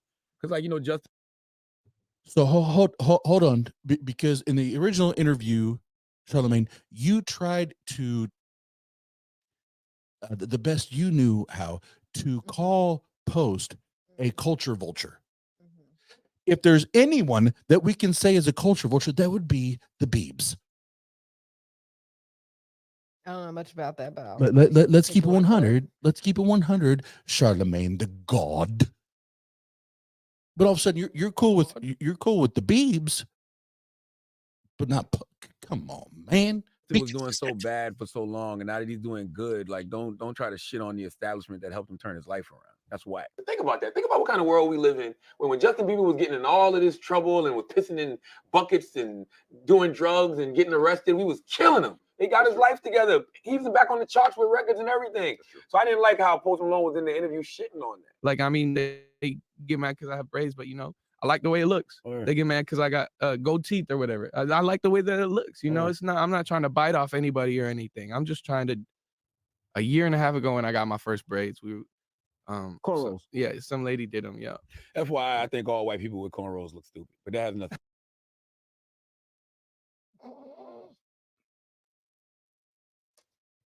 Again, it's the same shit. If some white person come at me, be like, I don't like how black women wear their hair if they want to wear a wig. That's not their real hair. Why they do it? It looks stupid. How are you any different? Jenna, I think it Mhm. looks stupid when you ain't got nothing but black hair. That's why it's blonde a little bit. I know. I'm just proving the point. know. You know. I don't give a fuck. I know you don't. But come on, bro. Like, dude, be better. Be better than that. Please be better. That's petty. You know what? Honestly, this is embarrassing. This is embarrassing because I don't feel this way, and it's petty, stupid little shit like this that get most black people riled up because they want to wear braids. They want to act like they want to do this. They want to wear gold teeth. Okay. So what? I'd rather them than me because I'm not doing that shit. So the fuck. So the what? Who cares? And this is where it's not taking away from you as a person. And if you're making it seem like it's taking away from you as a person, then you need to recheck yourself at the door and in the mirror. Because if you feel so passionately about someone else wearing cornrows and gold teeth and baggy pants, God as forbid, if they're stealing their style or jacking it from your black culture, you need to check yourself at the door. Because someone else being their own true, genuine, authentic self should not matter or take away from you being your own genuine, authentic self. Well, exactly. Here's the thing where it even posts, like if you go listen to follow-up interviews and conversations Post had after the second interview, because what I admire about Post is as shitty as Charlemagne was in the first interview. So shitty.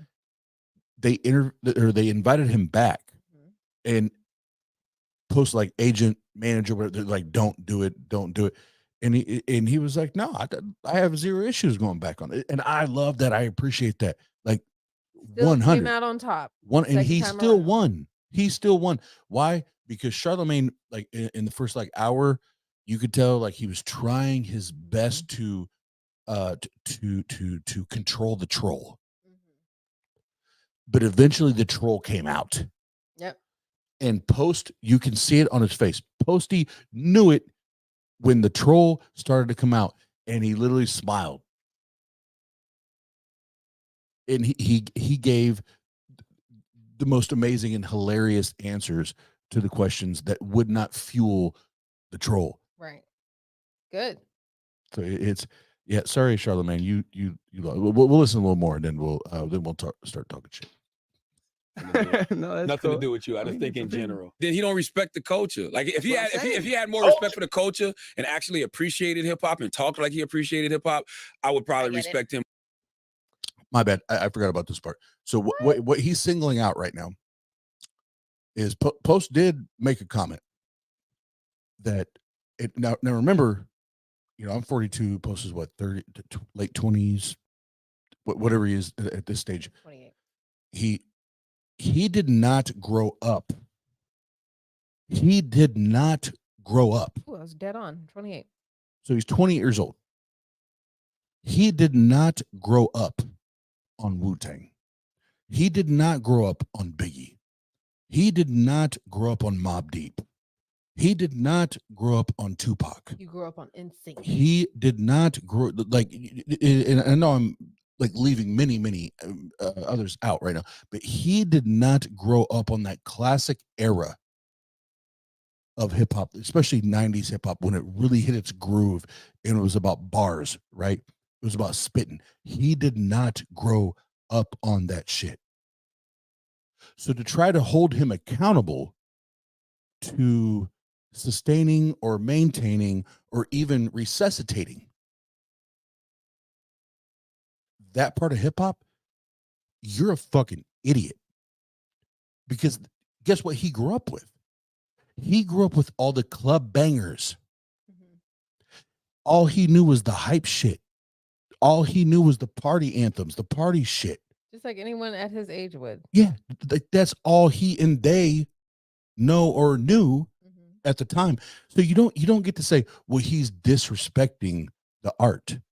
No, he's taking in the art as he's experiencing it, which is 100% a personal experience. Right. In Charlemagne, yes, you grew up when it was classic boom bap, hip hop, bars, bars, bars. That was the whole point in hip hop.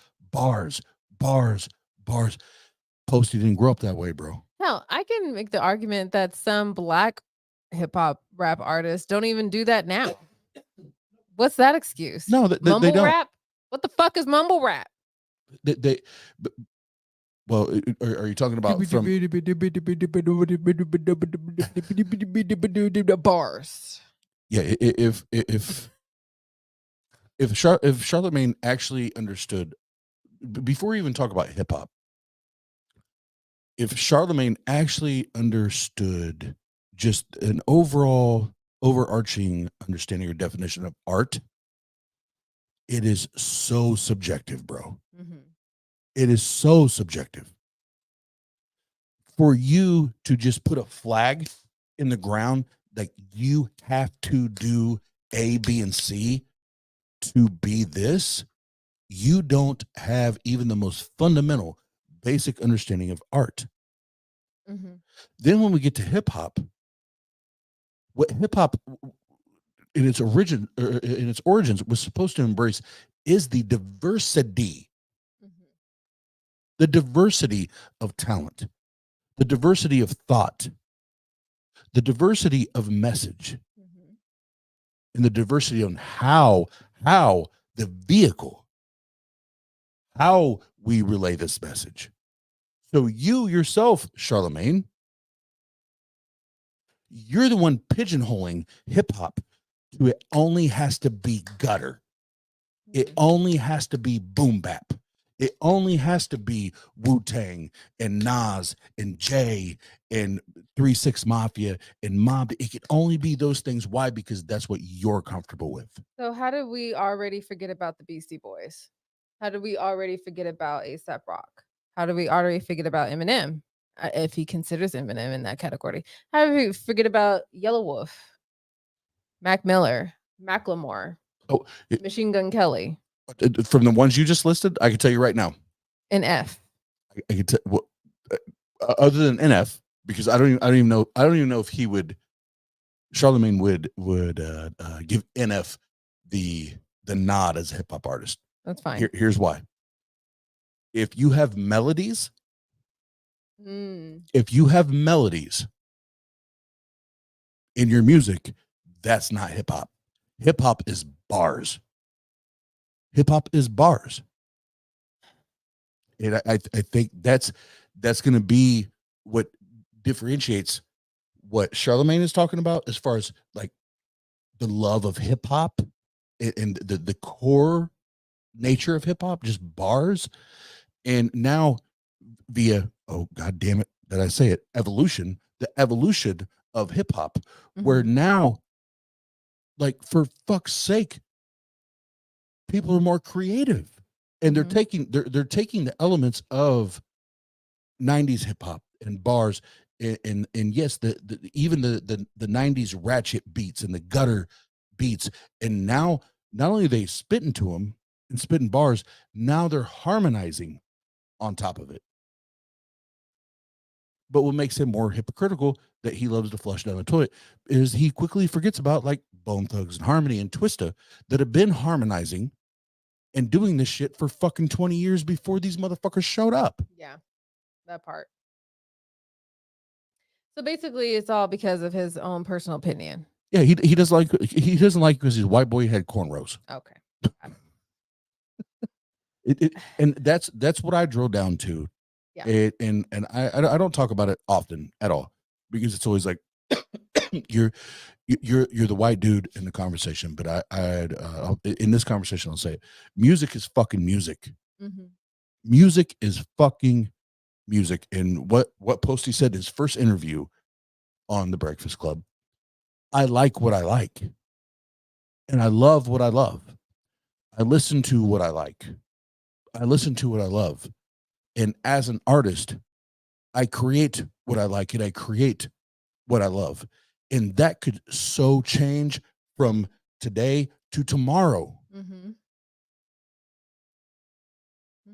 And guess what, Charlemagne? Post has been the complete middle fingers to your face because he's done everything that he told you that he was going to do. And I'm going to be true to me. Yes. And I'm going to be true to the art. And I'm going to be true to the music.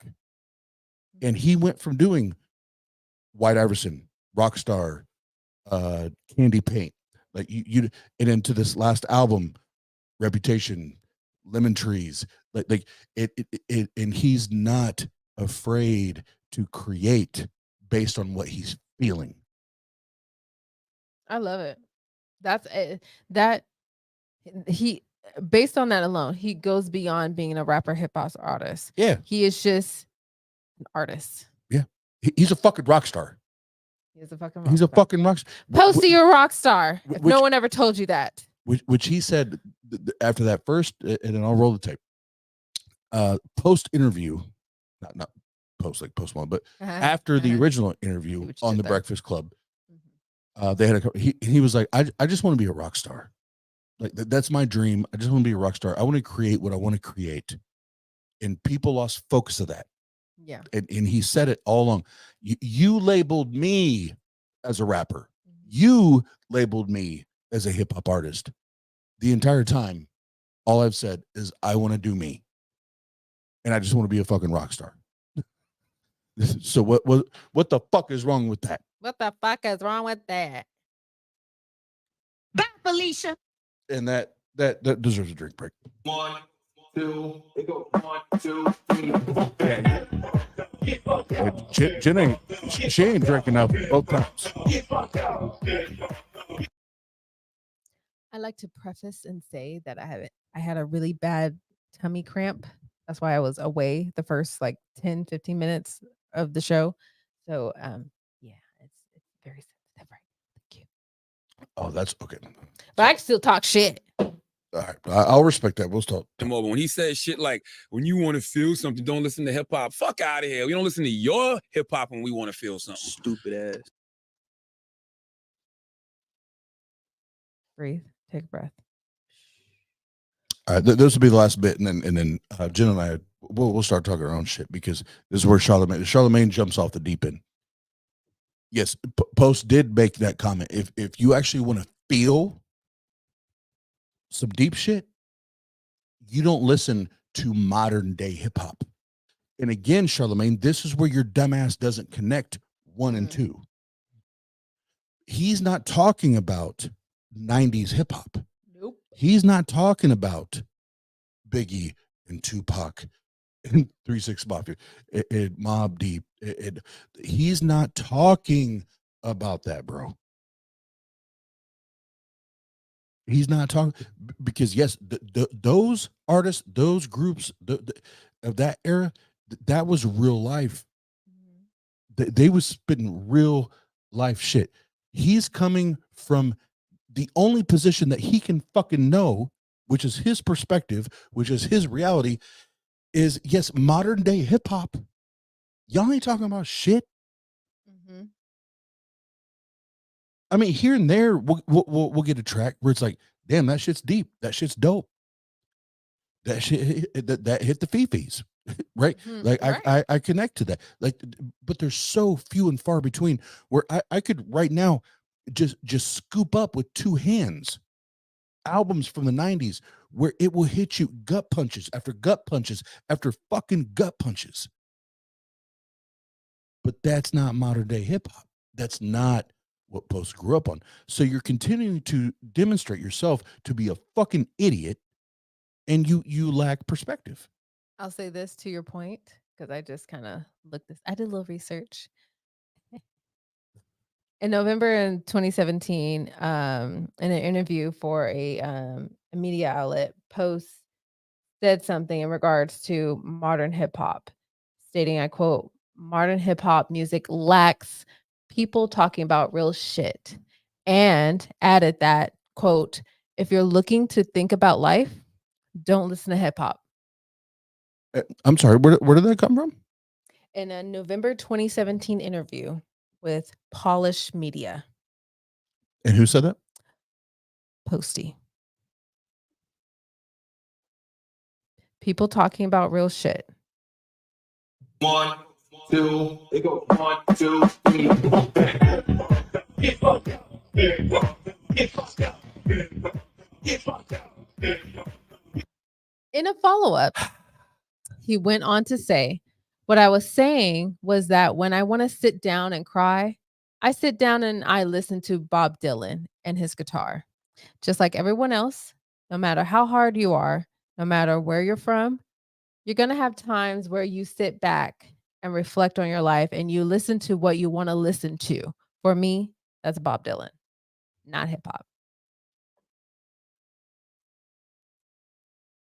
I mean,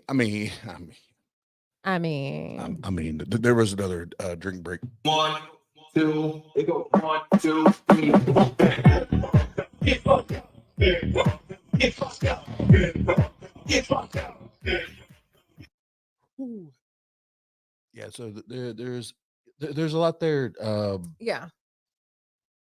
Because it's because there's I would say fortunately that there are fewer and fewer that hold the positions that Charlemagne does, where it's just like if you don't line up with me, shit on everybody else. Yeah. And I'm talking about the hip hop industry. Like there's fewer and fewer of those that hold that position. But the whole point in sharing what we did with Taylor and what we did with Charlemagne and Posty is at the end of the day, when you're hating and the other person just keeps outperforming you, guess who's on top? And guess what? Hank Kuhneman and the other pastors that called out Swifty, and Charlemagne and those on a Breakfast Club that you guess what? They're while you're hating, while you're spending your time talking about them, I want to say it again, you are spending your time talking about them. Mm-hmm. Guess what they're doing? Running circles. Exactly. Running circles. And they're making more and more and more money. And if you actually do hate them, you would stop talking about them. Mm-hmm. Because the more you talk about them, the more money you're putting in their bank accounts. You fucking dumbasses. Yeah. Like, do you not understand? Like Charlemagne, you've been on the radio for how many fucking years, you dumbass? You don't understand the more you fucking talk about them, the more money you're helping them make? Like, you don't understand that? Duh. Dear. And that's the bottom line, because Stone Cold said so. Yeah.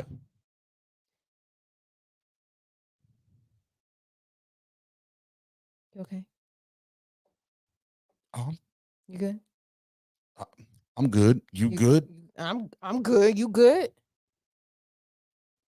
Fuck Charlemagne. Yay. I love Chopin. Yes, I love the Chopin. You go, girl. I love Chopin. Huh? What just happened? Chopin. No, Chopin? Chopin. Frédéric Chopin? You don't know Frédéric Chopin? How dare you? How dare you? To look that man right in the eye, face to face. Do you understand me? You having fun with the soundboard? Not only are you a hot dog, a grandstander, a showboat, and a prima donna, but you're a liar. All right, so we have something that we're going to talk about that I told Jen we're going to talk about tonight. Wait, what are we talking about? So now we leave the YouTube sphere and we just talk about real life, talk shit. And I know this is typically where we're more funny than talking about that shit. We need to talk about consent. What? We need to talk about consent. Why? Why is it that I, as the as the dude in the relationship, I need to be worried about consent, which I always am, very respectful. Why are you worried about But consent? she doesn't give a fuck about consent. She does not give a fuck I don't know about consent. what he is So referring you know exactly what I'm talking, because I told you, I gave you the fair warning that I said we're going to talk about this Monday night. We're going to talk about this shit. We're going to talk about this shit. So now we're going to chop it up. Why is it that I need to be concerned about consent and you don't? I am very much concerned about if you have consent or give me consent. I Oh, love you. I no, respect you don't. No, you don't. I respect you and your body. No, you don't. Why do I do not, sir? I love you. Oh, so there's times when I do fall asleep, all of a sudden, and sleep is very rare for me. No, say it. All of a sudden, I have mouth and tongue What? all over the back of my neck and my shoulder, like mouth and tongue and mouth, I'm cuddling you. I'm giving you comfort as you sleep. tongue and mouth all over my neck and my shoulders. I'm relaxing you. And I'm like, well, first of all, I'm dead asleep. I'm relaxing. Like, in what actual world would that be okay for me to do that to anyone else? Well, in the company of one's lover, we live together and share a bed. We share a home. I would feel okay with you having your lips and tongue on me. Yes, that's fine. I would expect it. Yeah, I hope y'all realize like this is satire right now. Don't get it twisted. Listen, I know it. He tickles the shit out of me. Okay, and it is very rare that this man is tickled. But I found this tickle spot. I found this fucking tickle spot, and I abuse the shit out of it because why? He always tickles me. I manipulate a little. I know that's not a good word. Wait, no.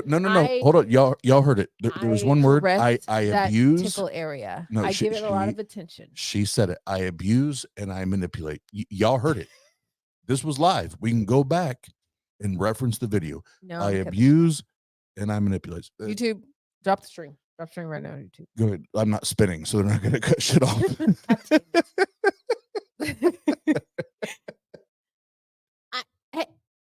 And he has this. He loves the attention on his ears. I fucking lick his ears. Okay, and then it's like spots just slightly underneath the ear and the neck area where he gets all the goosies. I call they're goosebumps, but I call them the goosies. Where he gets all the like his body is so reactive and sensitive. It is the cutest thing in the world. Like the moment I just slick my tongue on his ear and how did boom, goosebumps. How did we go? Goosies. How did we go from that to you giving descriptions? But what we're talking about. We're gonna talk about it. What we're talking about is consent. We're gonna talk about it. We talk about consent. I will give y'all want details. I'll give you all the. No one asked for details. We were talking about consent. Okay. Well, do you consent for me to lick your body at night? Well, no. First of all, we're talking about what led up to this stream.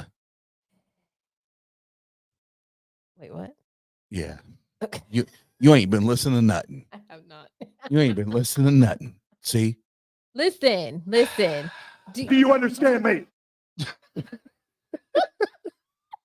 Do you understand me? Look, I know you like it. It's fine. It's fine.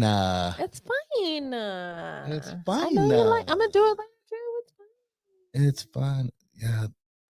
It's amazing how. Look, it's amazing the way these things shake out. I'll be real with you.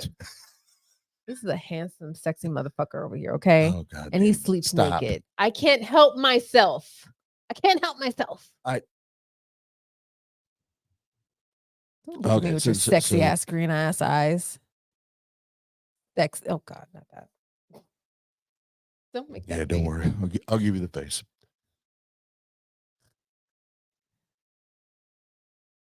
Does he consent for you to give out? Exactly. Whose side are you on, yes, sir? Exactly. Like she just told the entire world that I sleep commando. I did not give because I said that this doesn't give you consent. It doesn't give you permission to tell everybody how I sleep. It's already out there. Why would it matter?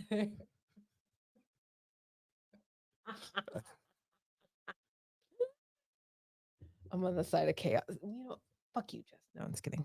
Yeah, and for the record, no, I did not give her consent to share to the world that I sleep naked. Nope. Well, I like it.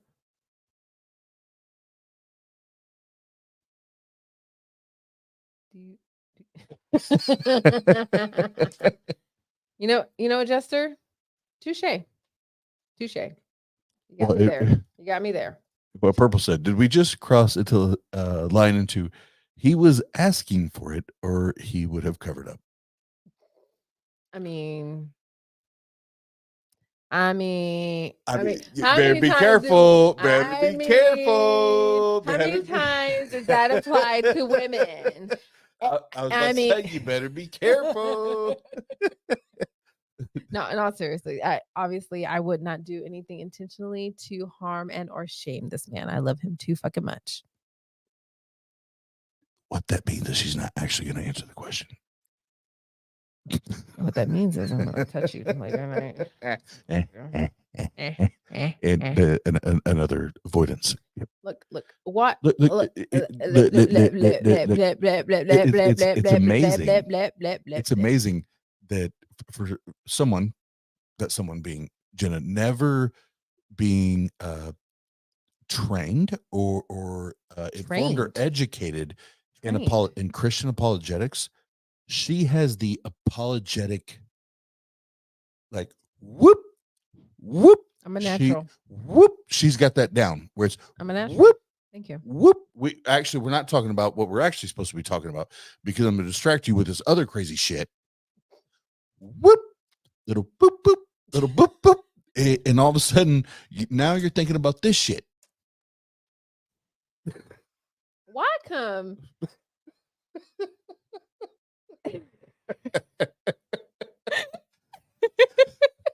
What? Why come? I can't even get it out. That's what she said. You know what? I don't know. Chicken butt. No. Why come when I don't give you consent to tickle me? How about that? How about them apples? Say what you gonna say. Say what you gonna look at the camera. Say what you gonna say. Cause you ain't gonna say nothing. Yeah. He hates when I do that. Drink break.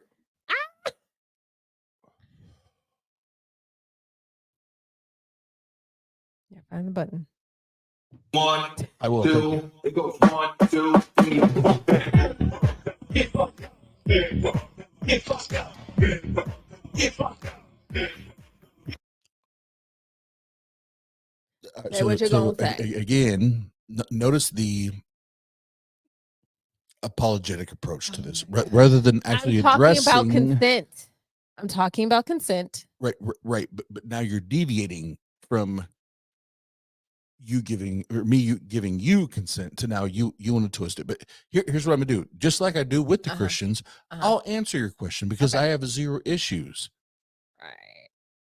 I have zero issues answering your questions. Okay. Unlike the apologists like you. Listen, Linda. Churlish. When you lay down and you say, "Oh, put your arms around me," and then you say, "Oh, please touch me," and I happen to hit points on your body that are ticklish, that is not me violating any form of consent or permission. That's me doing exactly what you asked me to do. So boom, roasted. Carry on. Chicanerish. Churlish. And Erroneous. her reply is Key and Peele. That's amazing. It is. That's amazing. And this is not blue. It just looks blue in the camera. It's like purple. Purple. It's like purple. Bye, Felicia. Rude. Bella Rosa. That's what I'm drinking. Lightly, because my tummy feels weird. Which one?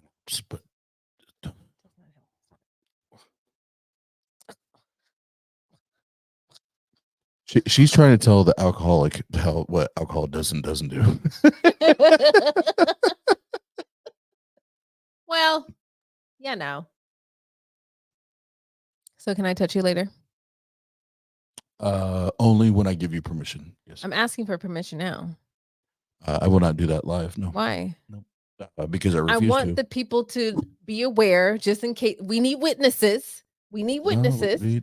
I want them to be aware that I got permission to touch you tonight. No, we don't need, because according to your methodology, we don't need witnesses because Jesus did not have first-hand witnesses, did not have eyewitnesses. So I don't require eyewitness or first-hand evidence. So stop with that nonsense. Don't fucking talk to atheists. Huh? Huh? Huh? That's what I thought. So I'm gonna take that as a yes. Anyways.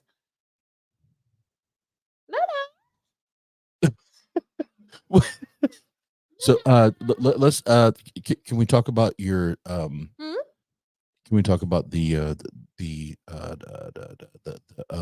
what? Lemon bars and the raspberry Crumble bars. Fucking they were delicious. The lemon bars were. Yeah, I don't know why this man doesn't like raspberry and he wouldn't give my fucking raspberry crumble bars a chance. But for him, because I love him and I respect him and I ask for consent, I'm going to make him strawberry crumble bars. So, do you even understand consent? No, I don't. What? Clearly, I don't. I don't need consent for you to cook. I don't need. I'm asking for consent. I don't need consent for you to cook shit. I feel like I have to ask for consent for everything. Okay. Can I talk to you? Do I get consented to talk to you? Can I talk to you? Can I talk to you? No. Motherfucker. No. There's no talking. There's no talking. You know what? Let me hold on. So what actually happened was she made lemon bars and then she made these other things. Raspberry crumb bars. Raspberry what? Crumb bars. Yes, let's get it right. She made these things for her employees and she was like, here, you should try these. And I love lemon, so I ate the lemon. The lemon bars were delicious and looked delicious. Can I tell you what the raspberry bars look like? And I'm sure they're delicious because she's amazing what they look at baking and like. So I have to say that before I say what I'm going to say. Oh boy! And I'm sure they were amazing. And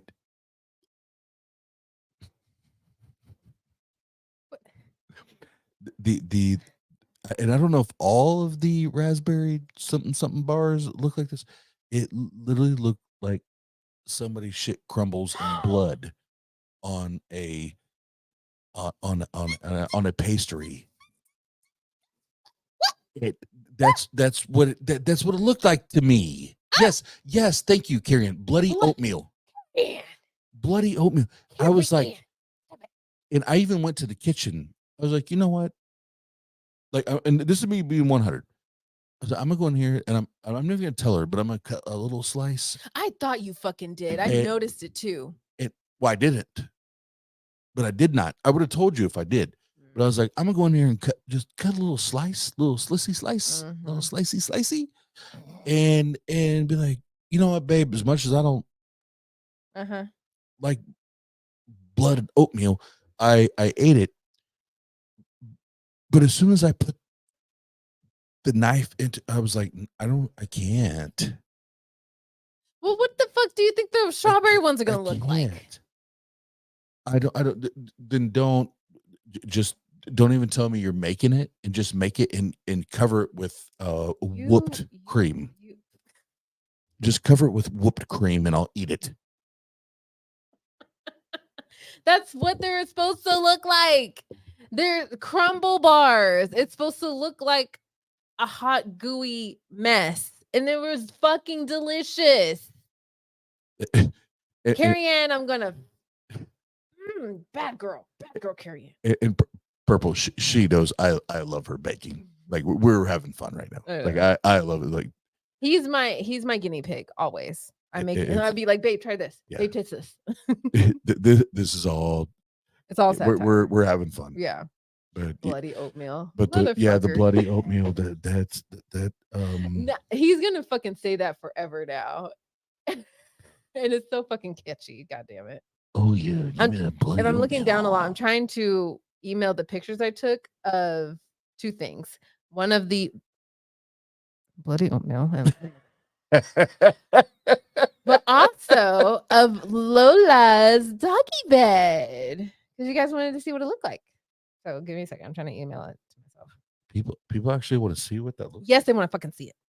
Who? Everybody. Everybody. Why? Why would anybody care about because it's amazing. And she looks so cute inside. Yes, Carrie Ann, she has officially had frozen candy bars. What? Has she had frozen? No, Yeah, I have. Before I met this man, yes, I No, have. no. That's the conversations you said before you moved here. You What? never had frozen candy bars. That's why she's asking. Oh, fuck. Sorry. Yeah, you're right. Sorry, I was thinking something else. Oh, what was you thinking about? This dick. Anywho. What are you people? On dope?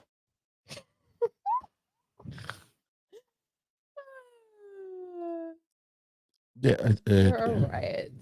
Mhm. I'm downloading the pictures. Oh my god, looks so fucking good. They don't look like bloody oatmeal. God damn it. Haters want to hate. So why are you looking that up? I had a question. Mm-hmm. Hi, Lola. Was it earlier today or yesterday? Whatever. Mm-hmm. They're asking about our experiences within our families, Mm. which I think like there's like a lot of productive things to talk about, but I think there's a lot of really stupid shit to talk about. Mm-hmm. And what I find, and I'm gonna say, I'm the privileged white guy is gonna say this right now. They give zero fucks.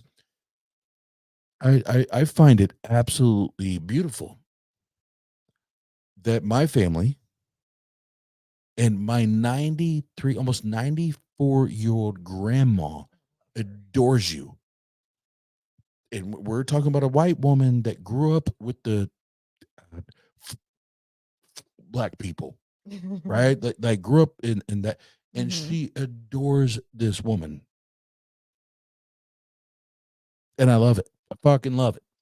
And my dad, my stepmom, my brother, sister-in-law, is we're trying to mend those. Like everybody's cool, but why come? Why come? Why come? Why come? You being with me, you're gonna get murdered. They're gonna find your body out in a cornfield somewhere in the South. Wow. In the South, like that shit to me. That's comedy. That's comedy to me. Goes back to the earlier point of the conversations about, black people not being racist. Bullshit.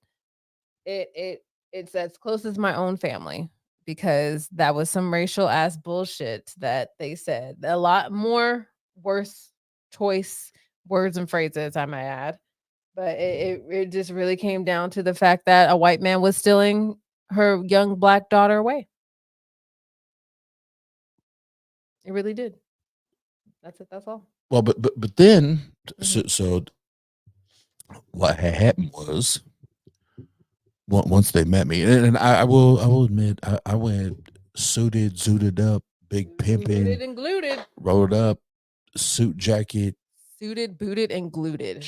trim beard. Like I didn't have this long ass beard, trim beard. Like I showed up and I was like shigabahai, passing the devil by. Like I was on that pastor shit, right? By the time we left, them motherfuckers all of a sudden they loved me, and now it's like, fuck her. Oh, how the turns have tabled. Oh, How the turntables turn. How the turns have tabled. What is that though? Now in retrospect, because I know we can talk about it more lighthearted now than we did then. Yeah. But what is it? Like literally they hated me. You're right. They fucking hated me. And I roll up and when they look, y'all, I have a very short camera view, but if I could reenact their walk, her mom and her sister up to the restaurant, it was like very military. With the music. That was the actual music in the background. I'm here to make sure you die, motherfucker. I'm here to make sure you die. You will not take my daughter or her sister You know, away. it was, I'll straight up tell you because I've surmised this myself now. You want to know what it was? How it instantaneously moved from them despising, hating you, and dislike the fact that you were stealing me away, quote unquote, to them being even more super mad and pissed off with me. It was because they were trying to pivot away from appearing like bad people. They were pivoting away from, okay, we had such and such reasons to hate you, but we look bad for hating you now because you're giving us solid reasons to be a good, upright person despite not being black. So, now it's like, well, it's not our fault that we pretty much almost hated you. It's because Jenna didn't tell us the whole truth about you or didn't tell us much of anything at all. So this is why it's Jenna's fault that we ended up hating you in the first place. But now we like you, but it's still her fault. That's how that went. And I think the biggest thing, I agree with you, Jason. I think the biggest thing is you were not upfront with your mom about the pipe. Jason, you don't forget shit. You were not you were not honest and upfront with your mom about the pipe, because she said it. She's like, this dude must have gave you the pipe down of a lifetime that you're going to move cross country. That you're going to move cross country. Cross country. Cock country. Yeah. Cross country. And mind you, why she's trying to correct me on that, I was accused of being living in the South. Yes. In Indiana. Right. Do you understand how difficult it was for me in that situation to not be like, let me I'll use my hand. Here's Michigan. Oh my God, here we go. Here's Indiana. And we got to go all the way up here, like right here, just to get to Canada. But if we go from Indiana here, we got to go all the way down to actually be in the South. The legitimate reenactment. How many times have I seen this man do that? I'm closer to Canada, bitch. You know, my mom's from the South. She's from Mississippi. So I don't know why that's. I'm closer to Canada. No comment. She has no comment because she stopped drinking. That's why she has no comment. You know what? What? You talking shit? I am talking You shit. talking shit? I'm talking. I'm right. Are you talking shit? I'm right here. Yeah. All right. So hold on. Did y'all see that little of wine?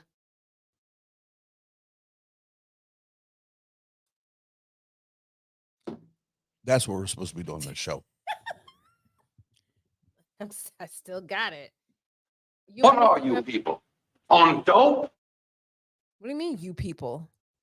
You people. What do you mean, you people? You people. What do you mean, you people? All of you people that ain't me. That could mean white people to settle down, simmer down. You know what, nigga?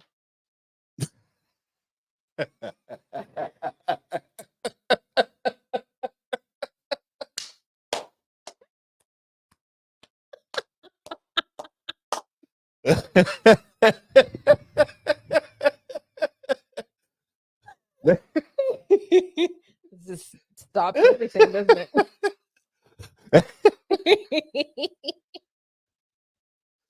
I love making this man laugh.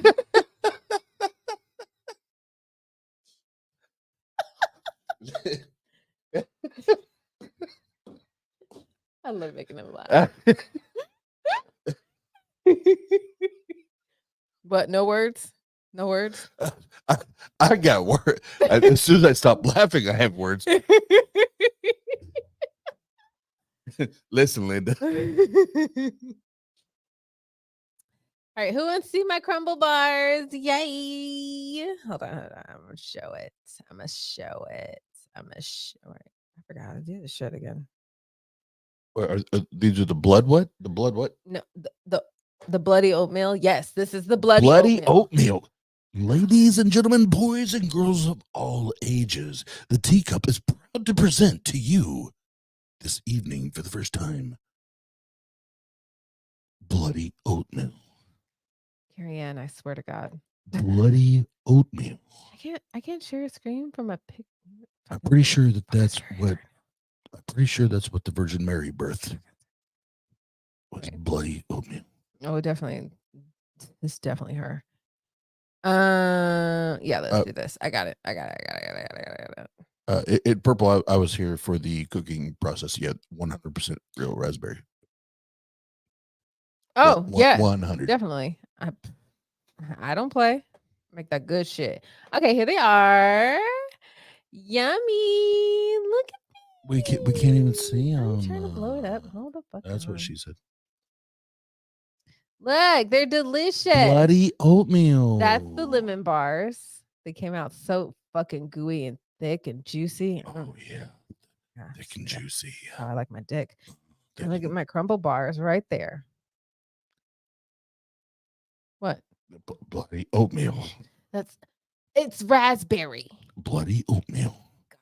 They're fucking delicious. They were my coworkers ate them up. Okay. It's so good. It doesn't matter what your name is. It doesn't. Juicy.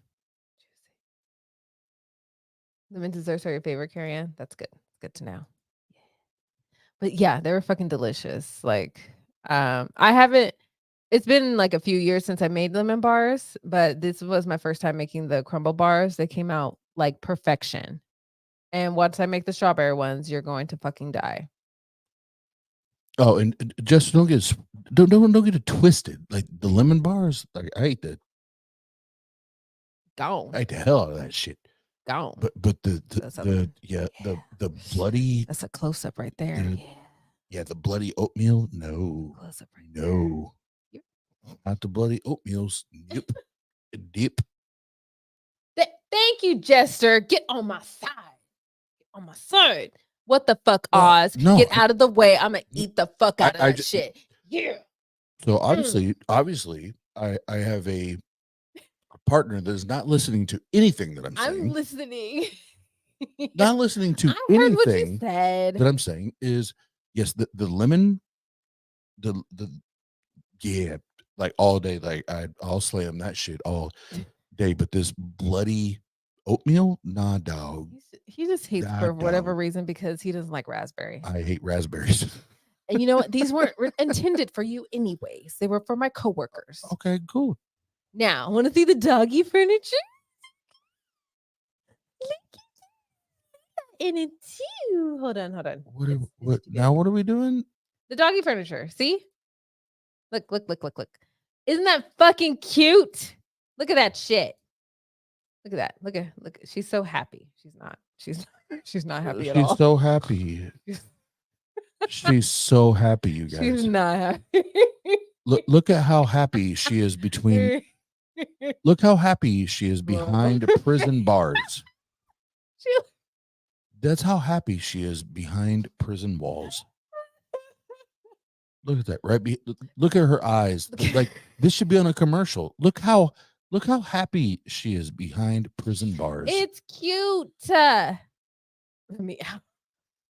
Yeah, it's adorable. Like it's adorable, right? To you. Purple's like, it must be cramped. We need stuff in there with her.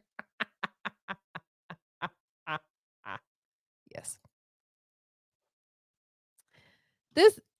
Okay. So this is the furniture, and obviously it didn't come with the top part because that's my shit because I decorated it. But it's supposed to act like, an end table S type thing. And I put her blanket, and that's a blanket. That was my blanket, by the way, that I've had for you motherfucker.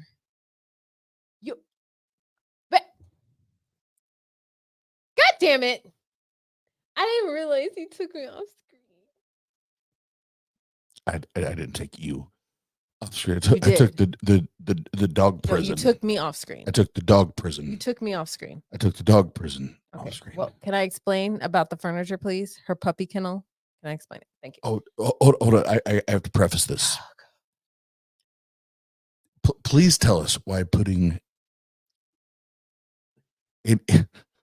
any creature behind bars is okay. Please tell us. This is not. It's supposed to be a kennel. It's supposed to be a kennel. That's what I was going for because she's crate trained. But then I got a little bougie and saw this on Amazon. And I was like, oh, yeah, like it's functional for her.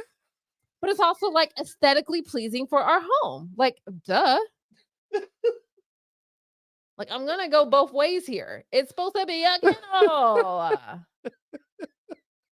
Haters. You know what? Haters gonna hate. And I like it. And her ass sleeps in there at night. So fuck it. Thank you, Carrie. I love it too. In case people ain't catching up like some hinds, like we're being playful. But I know. like, we're She looks so miserable.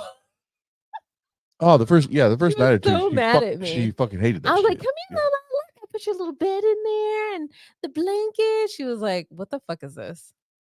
I hate you. You know I want to sleep on the heating pad. Fuck you. Like, she literally just gave me that look. And if you guys, I was going to say this. If you guys recognize that blanket, because I used to have that in my background when I lived in California, when I had it all decorated behind me. And it's that like blonde beige looking blanket that used to like sit behind me as a decorative piece. I gave her that blanket because they told us she likes blankets and I throw away their shit and give her the good shit. So there you go. Now she bougie. That blanket cost me $75. That's a $75 blanket. Yeah. Bougie. Yeah. From Z Gallery. And Z Gallery. I don't play. I'm gonna spoil the shit out of her. So from now on, she the fuzzy background. Thank you. She just said it. What? I'm bougie. Oh, I'm like she's on that Kardashian shit, right? So, babe, you knew this going in. That's what time it. But you knew this going in. Hold on. You knew this going in and out of the pussy. I wasn't. I knew wasn't this even going in and out of the pussy. Yes, I did. Yes, I did. Yes, I did. Still no. And I still know. But why come? Why come? Her and her dog deserve the luxuries of life, right? Her dog, not plural. That's not fair. Her and her dog deserve that. But then she'd be hating on people that don't have dogs and live way above their means.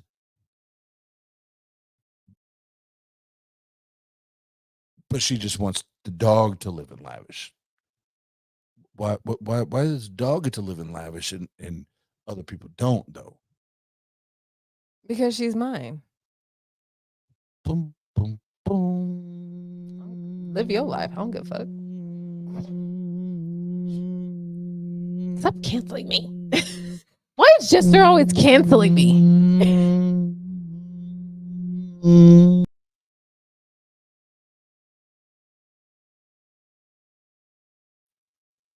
Guess who's back? All that haterade you've been drinking. I thought you needed a break.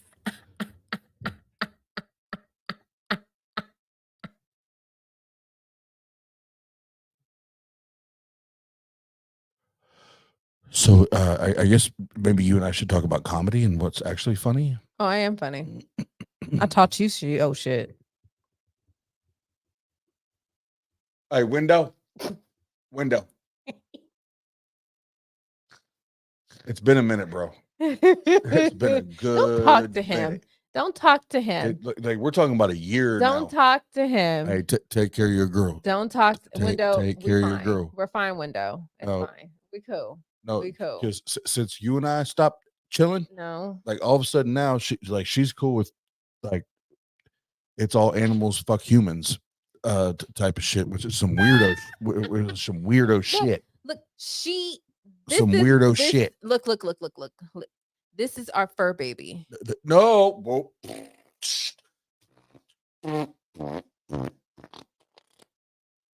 No, ain't no. I don't.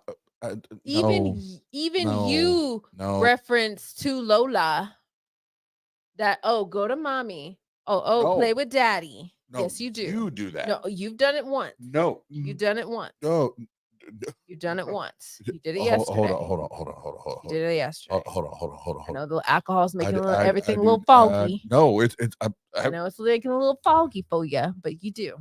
Nice try. Lola knows that Nice you're try. daddy and I'm mommy. Nice try. This is our fur baby. Nice try. Like valiant effort to diminish my perspective. Great job. And she's actually been paying attention to the apologist. This is amazing. Like this is what the apologists do. Purple. I actually the other night I told her that Purple. I was like, get rid of me. You got the dog. No. I get it. I like having two pit bulls in the house. I get it. I told her that a couple nights ago. But look, they are the same. What are you gonna say, babe? I'm sorry. I don't remember now. Oh, okay. Well, I will say they are the same. It's a joy to have two pit bulls in the house. One, because it reconfirms the things I have seen and experienced with this young, beautiful man over here. And when she sleeps, she snores just like a beast, like he does. They used to see them play. Like I feel like it's a bit rough, but apparently that's pit bulls like aggressive play. I don't know. He has experience with pit bulls. I don't. But it's just like they're crazy. They're one and the same, and I love it, and it's beautiful. I love how much she loves her daddy.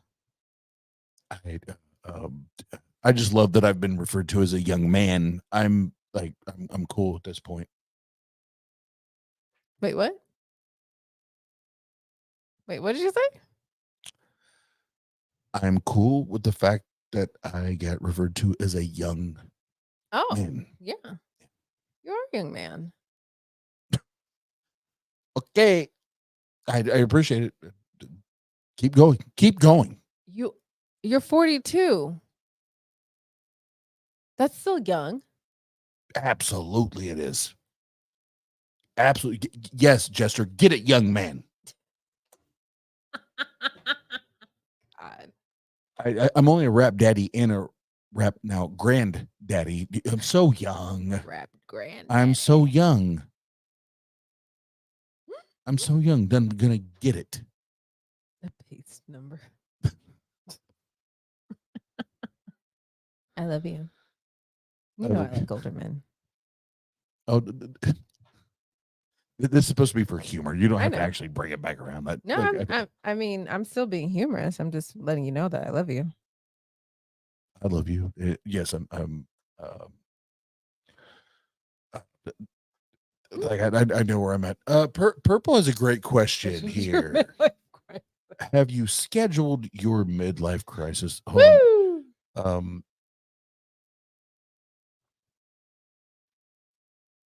Before I answer, 1, 2, it goes 1, 2, 3, 4, get fucked up, get fucked up, get fucked up.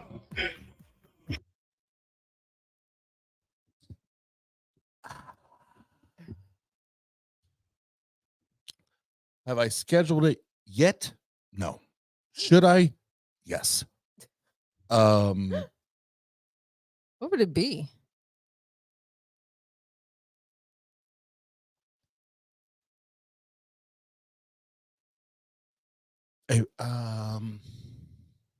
See, I don't know if I want to go down that road because mine would go from like really really happy like high end shit to then it just crashes off because I want it to be like I'm at the pinnacle to and then I'm done.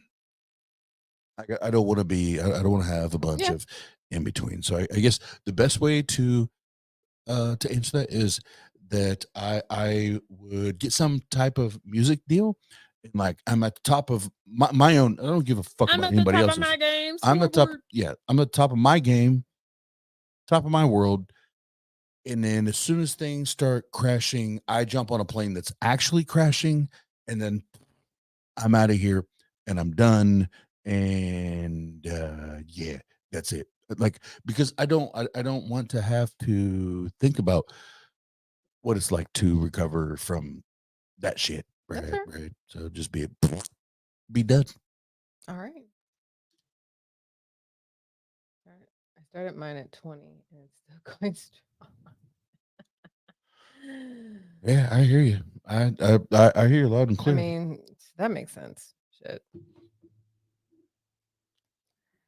And I guess the other easiest thing is like music will be involved.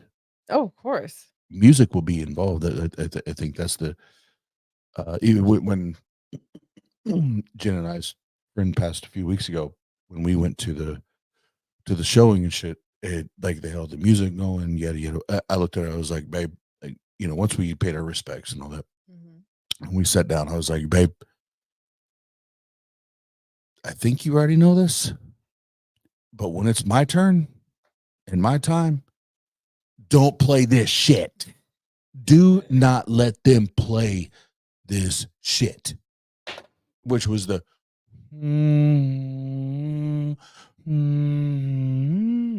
oh, like no, fuck that.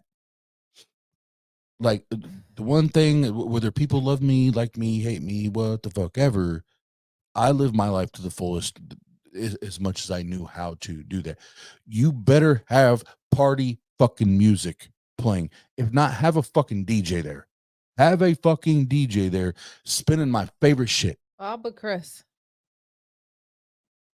Have them spinning and playing my favorite shit. I'm not trying to go out like that. Like, Can I tell you fuck what I that. envisioned as far as music? If it fit the atmosphere, something somber but still something that reflected you, I was just gonna play all Nirvana shit. That could be like in the visitation. Yeah, Right, no, right. that's what I mean. Yeah. Like at the viewing type part, Yeah. type deal, I would just play Nirvana shit.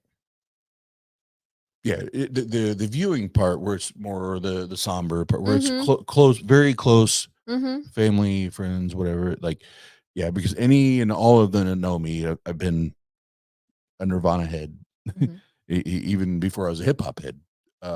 Like, do that shit. But when it comes time to, I say celebrate. When it comes time to fucking celebrate, And bring everyone and to the Lord.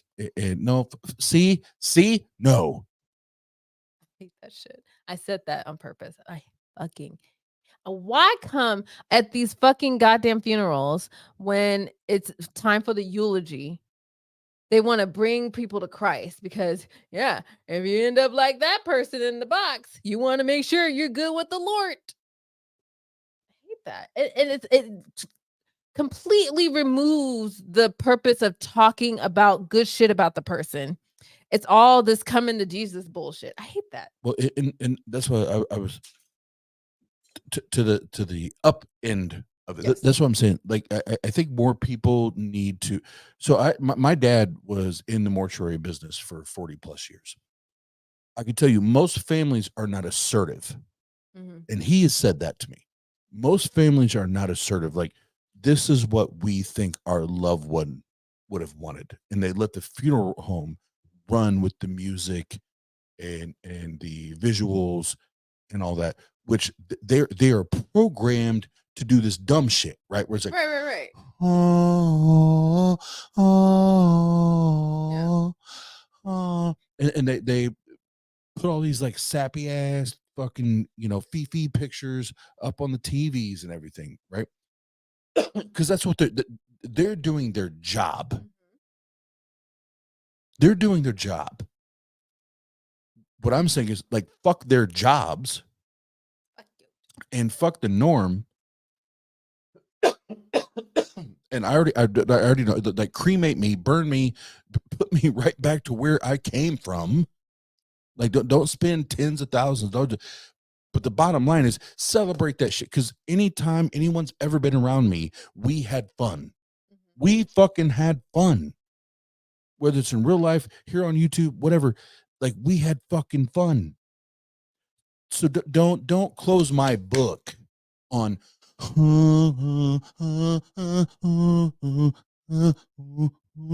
like, no. I want it to be turned down for what? Boom, boom, boom, boom, boom, boom, boom, boom, boom. Right? Like, I like, please give me that respect. Give me that respect, because I want to go out. I want to go out doing the same goddamn shit that I was doing when I was loving life and living, and I was vibrant and all that shit. Fuck all that shit. Because that was you. And I know what Oz wants, and he's clarified that with his children, and I will abide and respect all of that, because that is his wish for, his end of life celebration, blah blah blah. Turn up. And I told Oz, I'm like, well, for me, I may have to put mine in writing, because I'm sure my family would want my body back in California. And other things, like make it all, religious and shit. So I gotta put my shit in writing. Yeah, it's a little different circumstance. Yeah, slightly different. I'm sure I can get away with things from your side of the family. Definitely can. My side's a little different. Yeah, yeah. My family and my kids already know. Like when it's time for dad to clock the fuck out, it's turn up. It's not like I know, like, and then we'll change. We'll pivot here, because I don't want to end this on like sappy shit. But it's like, even with my kids, 9, I'll say 8 out of 10 memories you have of and with your dad. I'm fucking joking. I'm silly. Like, and again, even in our lives of my kids, like, we're turning up, right? We're having fun. Like, I don't want that to be the last thing that my kids or the people love or care about me. That's how they end.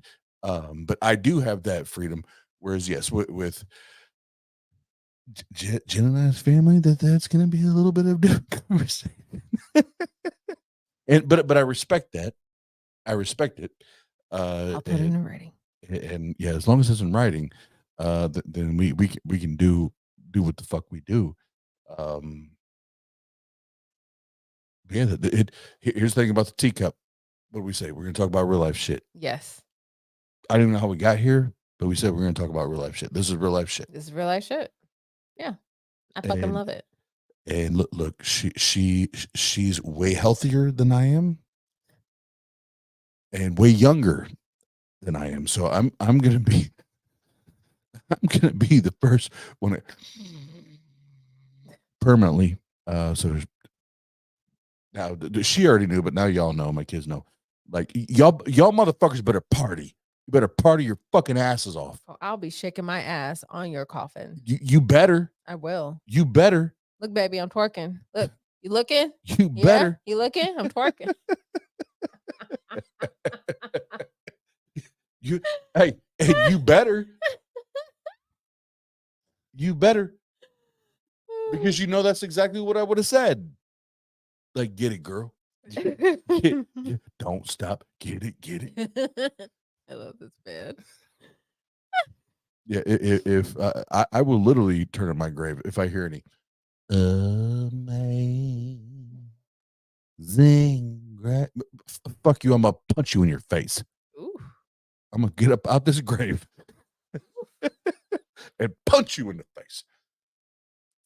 Okay, enough of that talk. Before we wrap up, the one thing on this channel different from the flavor is we like a little feedback on what we're going to talk about next week. Yay. So let me pull this up so I can create the poll. While he do that, I'm gonna wake up Lola. Lola. God damn, was that shit so bright? Wake up. Ooh. Oh, she angry. I'm sorry. She angry. Hey, angry. hey. She angry. Don't be talking back to mommy. Come on. Were you barking in your sleep? Is that why you woke up like that? Sorry, baby. I'm so rude. Lola, come here. Come here, mama. I know I woke your ass up, but you gotta get up. Come on. She's still not used to our schedule. She's not used to our schedule. We've had her now a week and 2 days. It's been amazing.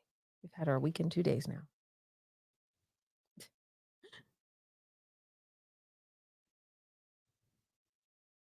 She's a good girl. Sorry, I'm typing. It's okay. The polls. Nope, don't look at that. Stop it. I will say I find it awkward to try and give her belly rubs because she's had puppies, and so her nipples are forever out. And yeah, I just feel like I'm violating her because I keep touching her nips. And the dog I had before, yes, buttery nipples. They're buttery nipples. Yes, 5 sets of buttery nipples. 5 sets. If you're doing your math right, that means she has 10 nips. What? I'm just making it clear. What, Jason? I'm making it clear. Jill loves to touch the dog I had before, my joy, is a boy, so I never had that problem. Like, yeah, you see his ding dong, but I don't get near it. I know where to place my hand when I try to rub his belly. You know what I'm saying? See what I'm saying? But on her, I'm just like, well, your nipples, you have nipples all over the fucking place, girl. I don't know where to give you a proper belly rub.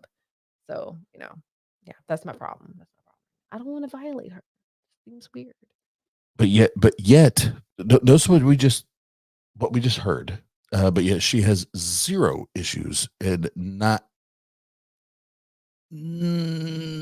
getting consent from me. But she'll pet the pit's nipples with very little constraint. Do you want me to pet your nipples? But that's not what we're talking about. But anyway, the polls in the chat for next week's topic, and that is either new music or porn. I love you, curious. Rub the nipples, Jenna. Rub the nipples. Porn. What's the poll? Oh, porn or new music? Porn or new music? Cast your vote right now.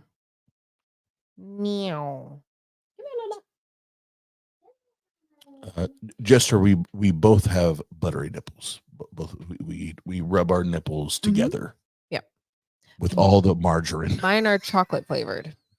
With all the margarine, it's like, All the margarine. Mine are chocolate flavor. All the margarine. Mama. Say hi to the camera. Say hi. Come here. Look up. Say hi. It's Lola. It's Lola. Hi. It's a pretty puppy. It's a pretty puppy. Yes, she is. Yes, she is. Say hi, Lola. Say hi. Yeah, talk in the camera. I mean, talk in the microphone. Talk in the camera. Talk in the camera, Lola. Lola, look. Look. They like you. They like you. Oh, they like you. They like you so much. They like you so much. Okay. Listen. Fucking Chester. The dog deserves the respect. Chester, that's why I sleep on the back patio. That's why I sleep on the back patio. Ever since we got the dog, I sleep on the back patio. Breathe in my face like that, girl. You know, this girl, she farts, okay? She's not very ladylike like her mama. Love you. All right. Get All down. right, and the and Purple, I promise the poll was not intended to be that way, because like some people love to talk about porn, other people love to talk about fucking new music. I promise. Are you talking shit? No, I'm not talking shit. Because you know I like talking about music. I'm sorry. I was addressing Purple. How the turns have tabled. What are you doing? Oh. Huh? I was addressing Purple's comment. So I know. But be cool, my baby. You put it in a way to insinuate that all I do is talk about porn. No, I was not addressing you. Yet I didn't have to.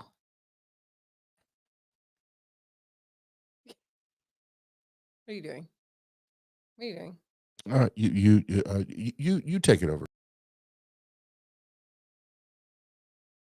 Bring your ass back. Here. You getting down? Ow. Oh. So heavy. Who's muted? Oh, well, I got muted. When he disappears off the screen, that mutes me because we share the same sound. Oh, that's right. So I got to do this. Yeah.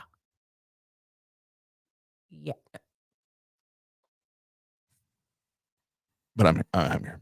I'm fucking around. But I know. Anything you would like to say in closing? Beautiful. I love you.